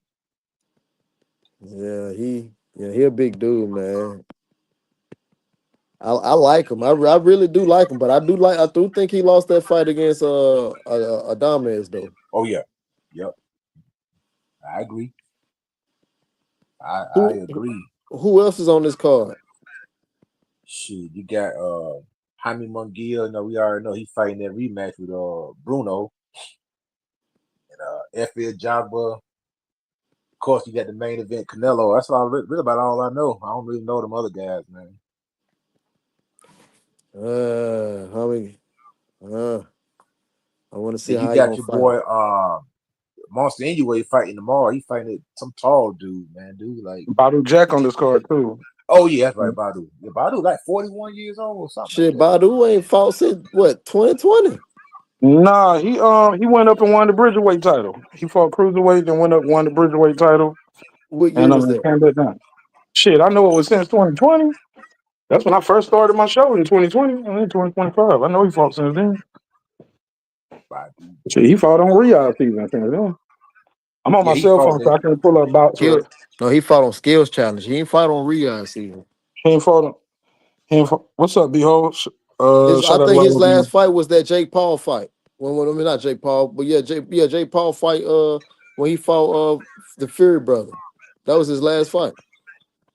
Yeah, Look, somebody look it up on box rec because I year and thought he a won half, 2 Bridgerweight years. or something. He won light heavyweight. Oh no, he won cruiserweight. Then he won the light heavyweight shit. Then he went up to cruiserweight. But I thought he won the Bridgerweight title. Somebody let me know in the chat from box rec. When is Badu Jet last fight? Badu 41 years old. Let me see if I can pull him up. He's doing his thing though at 41. So you gotta give him credit for that, man.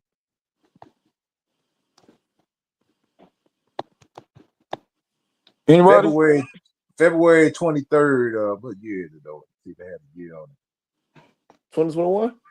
He fought Macaboo February 23rd. I don't know what it must have been 2024. No, it couldn't be 24. It must have Makabu. been 23 then. It must That's have been what he 23. beat Makabu after Makabu was talking about fighting Canelo. Yeah, that probably was 23 then. 22 or 23. Hold on, man. I'll be right back. Let me look this shit up real quick. It's bothering me now. I'll be right back. What's up, Jerry?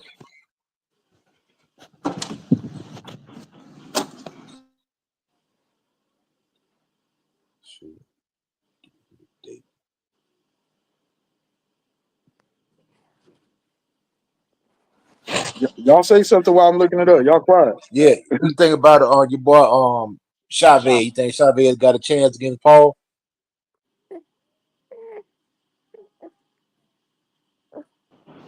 Chavez. Oh man, I wish I could get me a Jake Paul fight, man. Shoot, I'm old. He can fight me.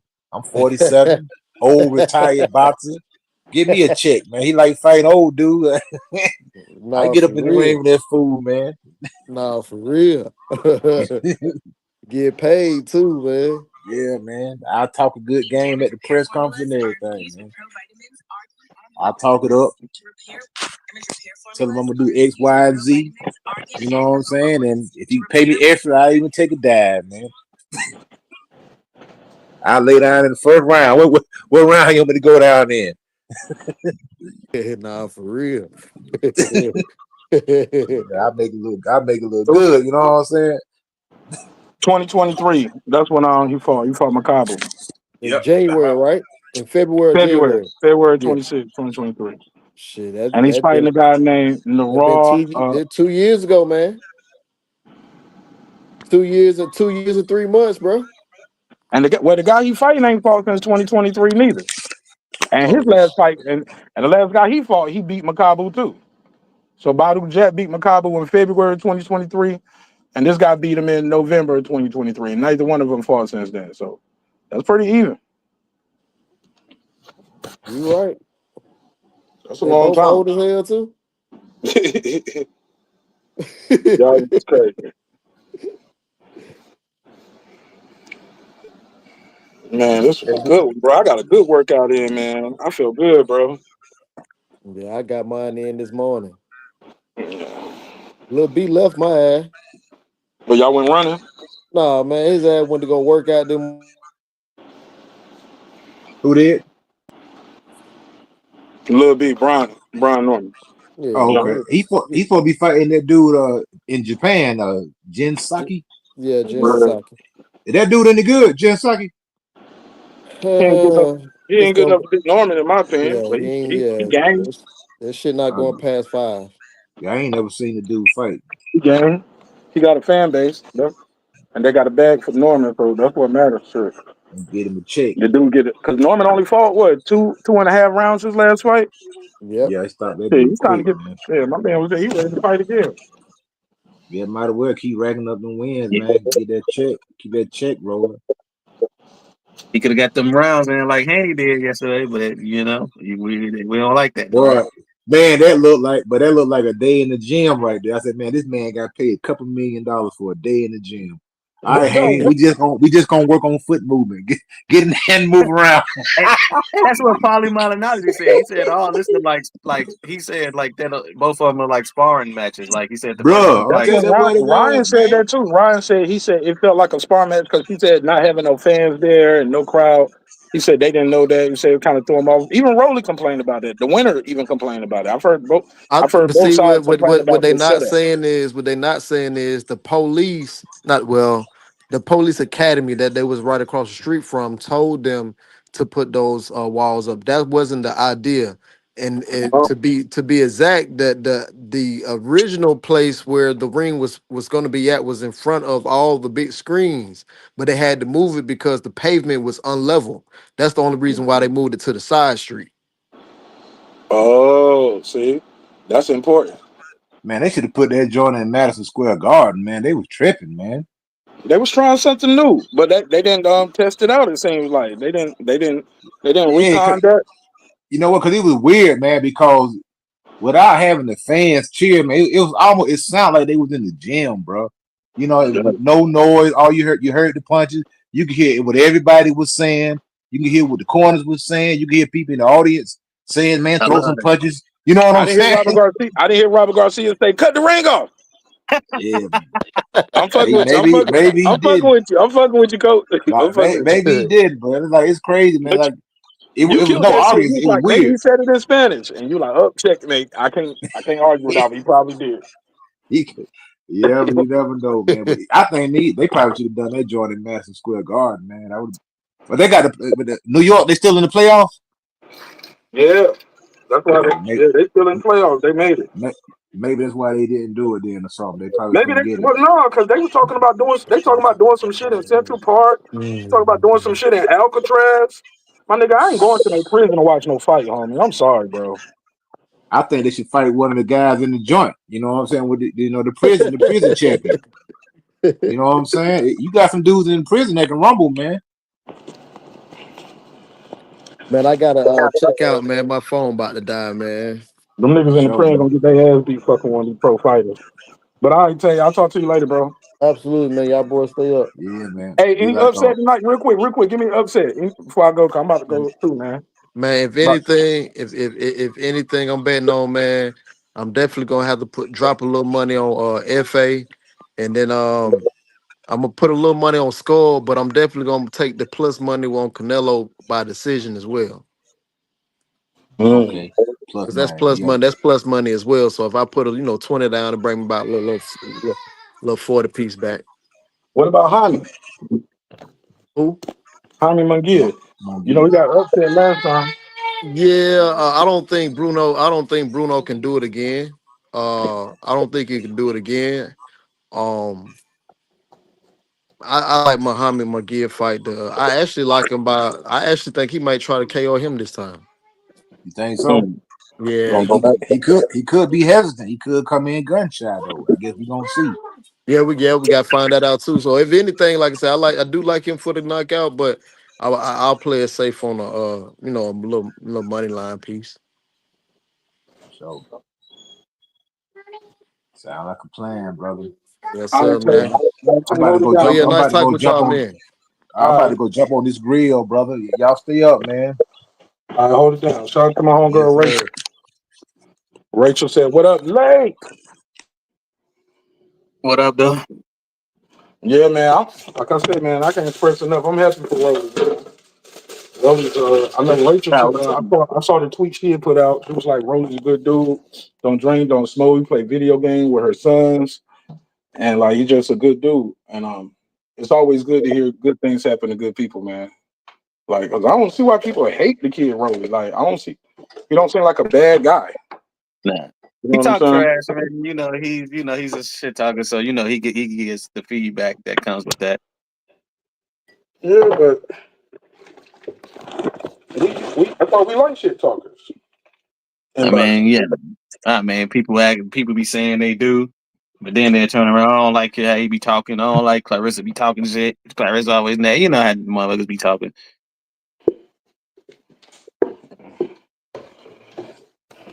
Selective. Hey man, I've been drinking this shit. Hey, real quick, sidebar. I've been drinking this shit right here, bro. This Arden Garden juice. It's a cold pressed vegetable juice. This shit is so nasty, but it's so good. If that makes sense, I had to get used to it. It's the only ingredients in it is cucumbers, celery, spinach, kale, and lemon juice. That's it. That's all the ingredients. Y'all can see it right there. But I have to add milk. Get you a Cummings juicer. So what, bro? Just get you a Cummings juicer. A what? A cold what? A Cummings, Kuvings. Just grab you a juicer and buy you that stuff, man. You know, over time you'll save money. Yeah, but a lot of times I won't be having the time to do that shit. I remember once, and my produce went bad one time, and it takes a lot of produce. Yeah, it does take a lot, and a lot of time, a lot of cleanup. So sometimes that's why I like to just go there and grab one of these. Those things ain't cheap. I jump those too. You know what I'm saying? Especially if you get them like fresh.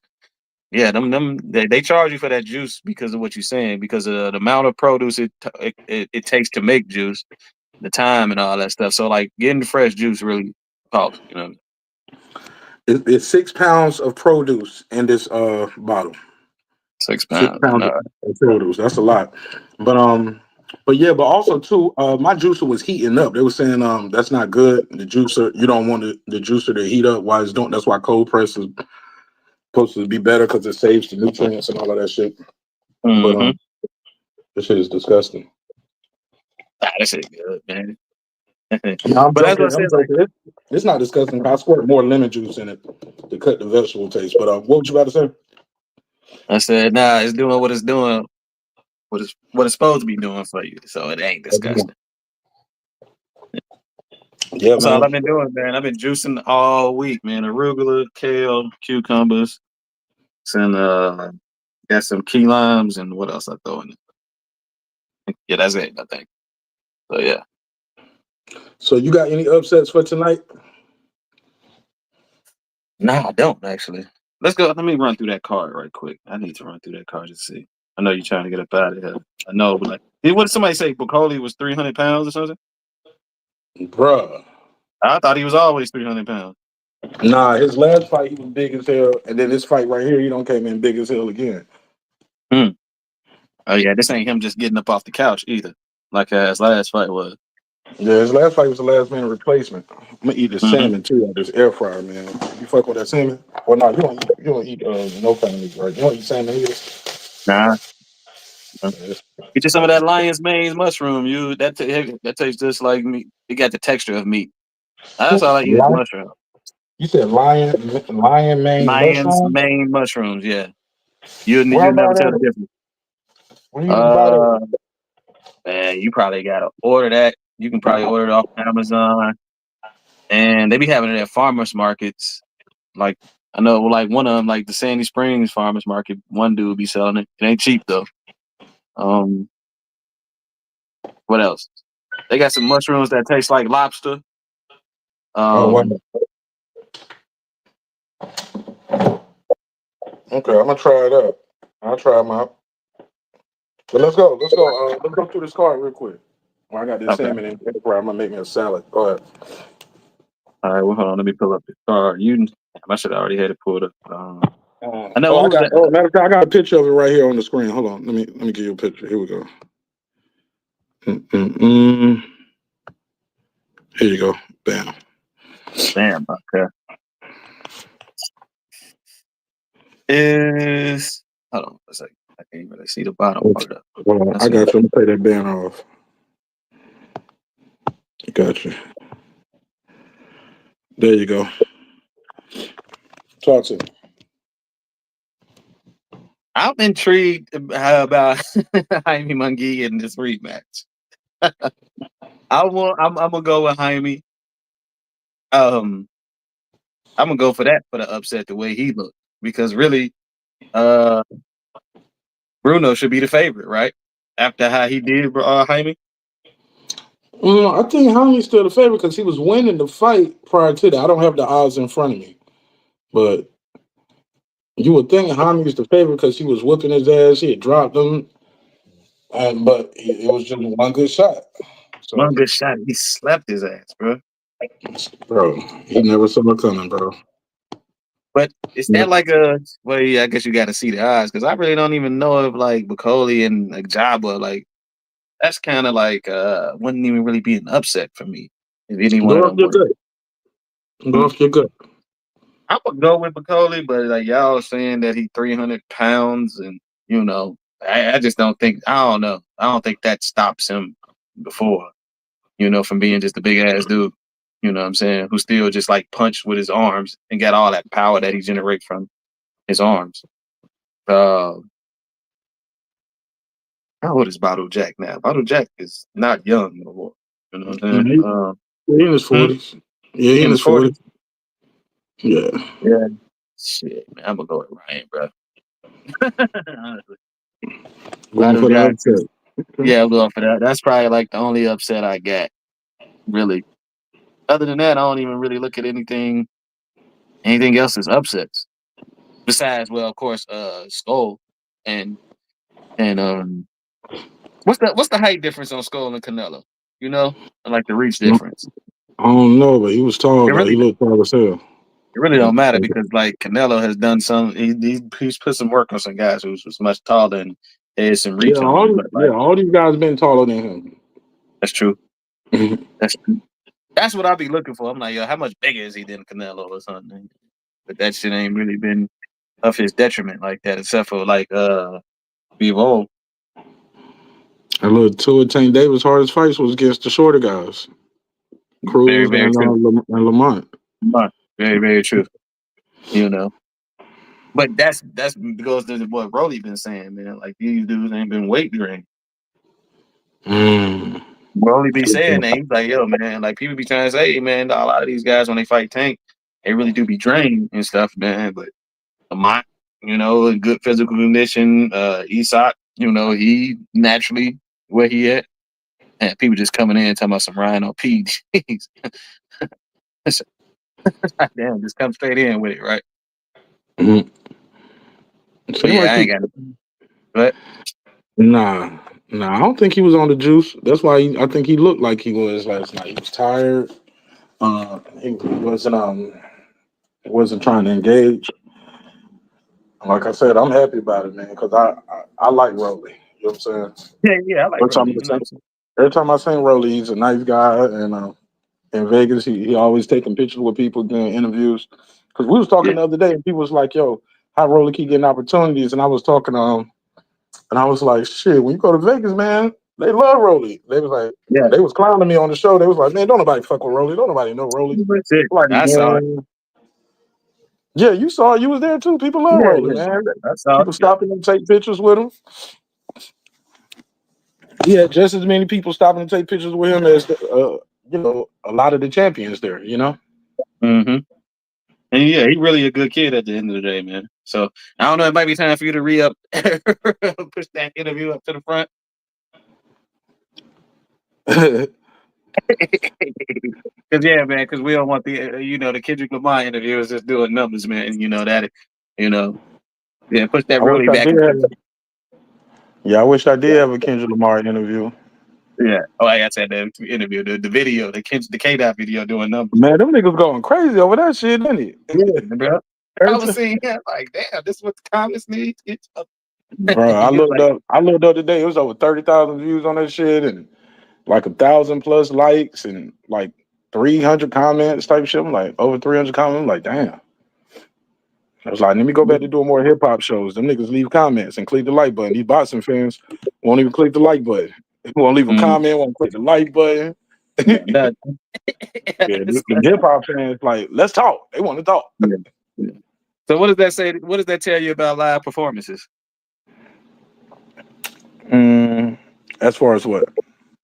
As far as like the importance of it, man. People, people don't just want to hear the songs; they want to see them perform live, man. They want to see how people respond to them in person. Yeah, I believe it or not, a year later, That song got the biggest reaction in the room. A year later, people still packed out to see that shit. And yeah, like I said, it's been a year, bro, and it's not a little room. It's 71,000 people, bro, in the arena to watch him diss Drake. And he's not just doing it here. He's not even from here. He's from the West Coast. He's doing that shit in Atlanta. Then he's gonna do it. Then he's in Charlotte tonight doing that shit. He's somewhere else the next. Like he's everywhere doing that shit, all over the place.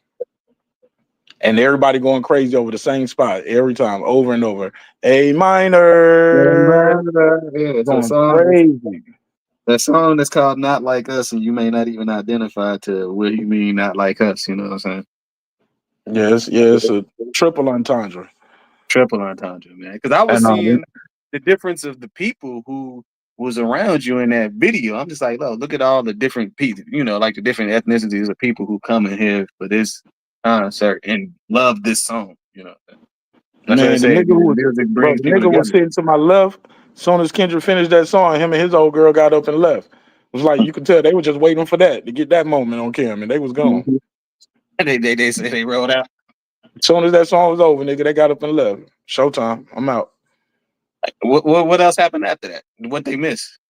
Shit, I gotta look at the footage, but it was a few more songs left. Okay. It wasn't the last song, but Kendrick performed another song. SZA performed. He performed. Like it was still more songs. So how did they do it? Did she perform?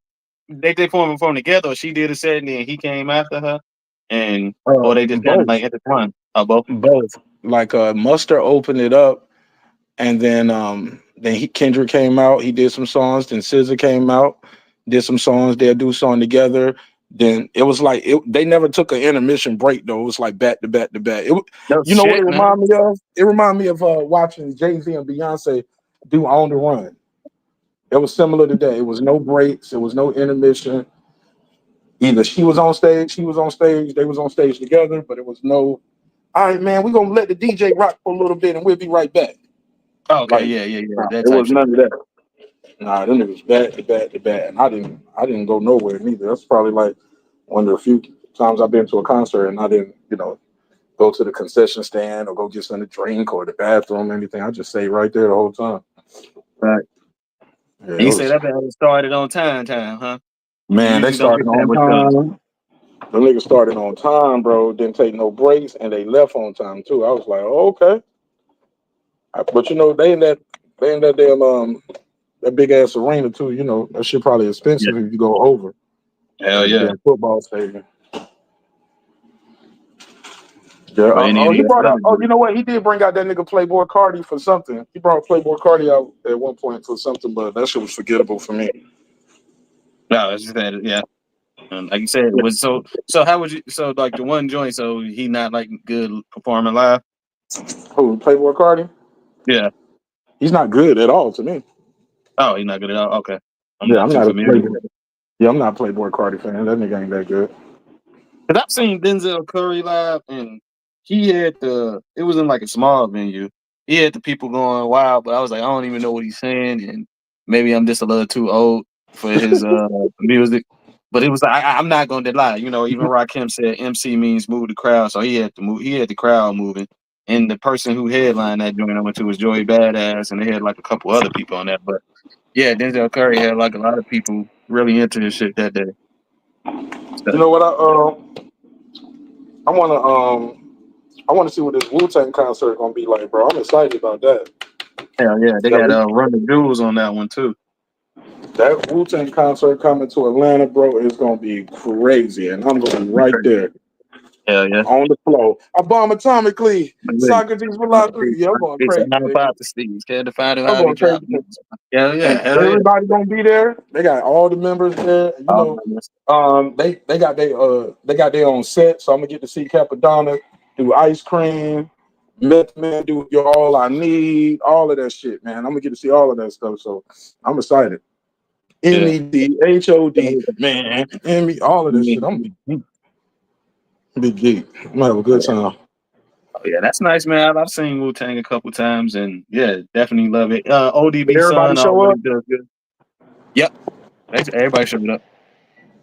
I'm gonna check that shit out. I know Lil Baby got a performance here too. I know that shit Who was should be that? dope. Huh? Who you just say? Lil Baby. Oh, the baby. Okay. Not the biggest Lil Baby fan, but I want to see him in his element, like in the State Farm Arena with all of those fans. Like Mm-hmm. sometimes I got to take myself out of it. Like, do I like all of their songs? Do I know enough of their songs? I'm like, sometimes you want to see people at their peak in their Mm-hmm. element too. You know what I'm Right, saying? in their So prime. Yeah, in their prime. yeah, in their prime, right. That's what it was Right. about for me for this one. Cause I didn't know a lot of SZA songs like that. Beautiful young lady, super talented, but I didn't know enough.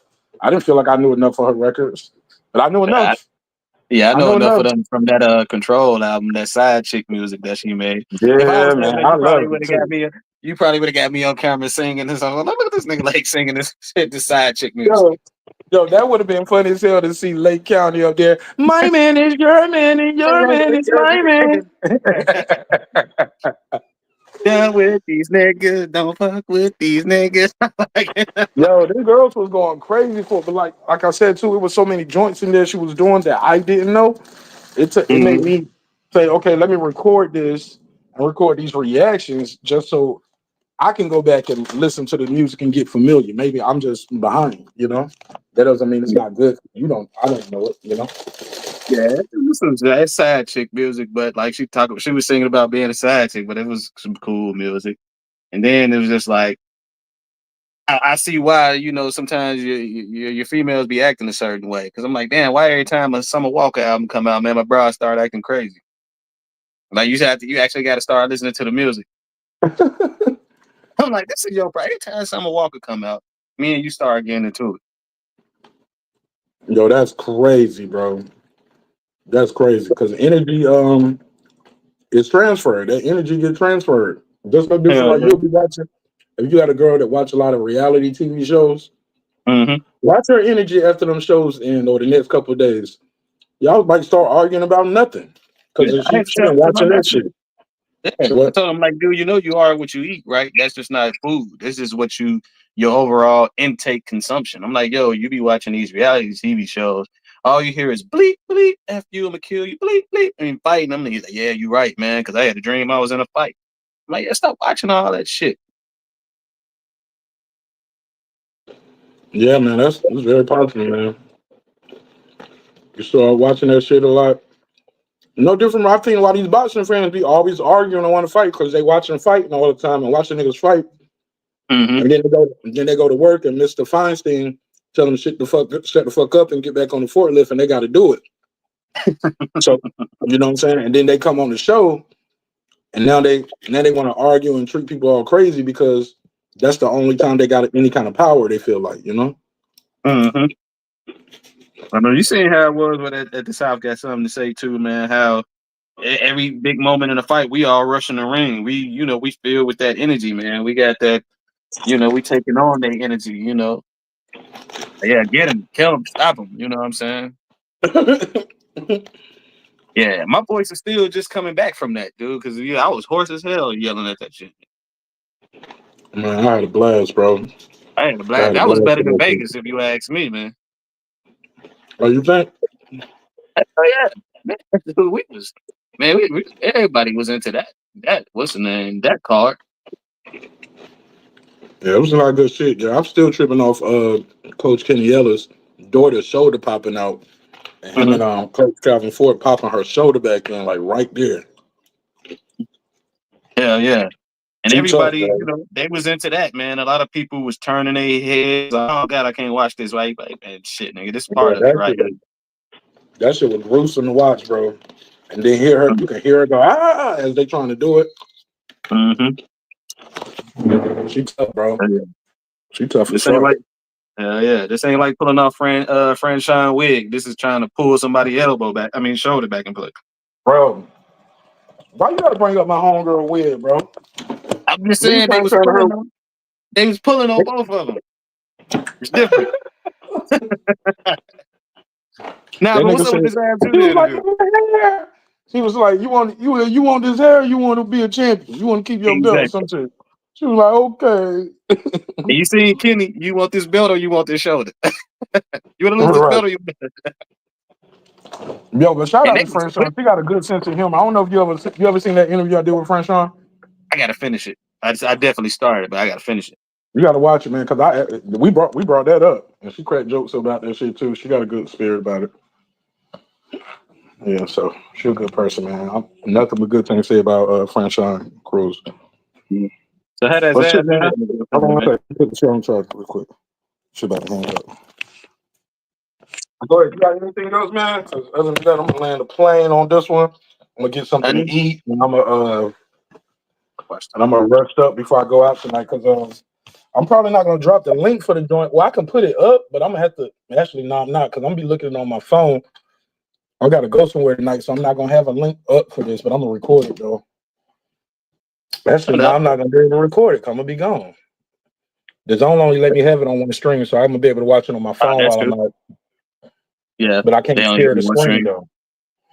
Hold up, can I do that? Maybe I can share the screen at home and then bring myself onto the panel, and just leave it running at home, and now I'm on the panel watching it on the phone. That's probably how I'm gonna have to do it. Man, don't trouble yourself, man. Enjoy your time out with your family, man. You know, everybody in the Marq Nash TV neighborhood, we just on the lookout for that Zab Judah interview, and enjoy yourself, man. My man, appreciate it, bro. All right, man. All right, hold it down. All right, man. Well, I appreciate everybody kicking it with me. While I worked out today, man, I got a good workout in while I was doing this shit. Got about 2 hours in, 2 hours and 15 minutes. Good workout. Good workout. Shout out to everybody who held it down while I took the shower and got dressed. And ain't nothing left to say, man, other than good luck, man, to all the people fighting tonight. Shout out to Sir Senior. I can't see what he said. He said, y'all be blessed. Yeah, but other than that, man, y'all have a good day. Shout out to Cosmic. Somebody said PEDs. What do you say? Ryan on PEDs. Yeah. Well, it's another great episode of Breaking Beats with your man, Marq Nash, where we break down business, entertainment, art, technology, sports, and anything else you and I feel like talking about. It's a hip-hop political sports show with a comedy twist. We like to let the jokes fly. You know why? Life is serious enough. All down, man. I'll talk to y'all. We'll talk about the post-fight shit after it happened. We'll see what happened, who won, who lost, and we'll talk about it later. All right? Peace. Shout out to Twitter. Twitter lit, man. It's like 80 of y'all on Twitter. That's dope. Appreciate it.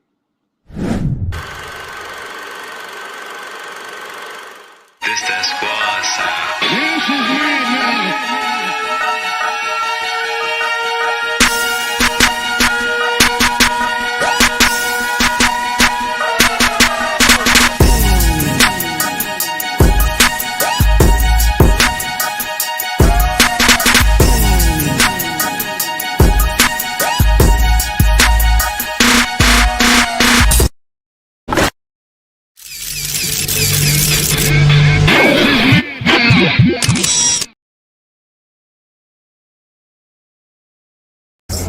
Hey, it's Antonio Tarver, champion. You're watching Marq Nash at Breaking Beats. I usually don't do drops, but I'm going to give you one, bro. I'm going to give you one. I love you, champ.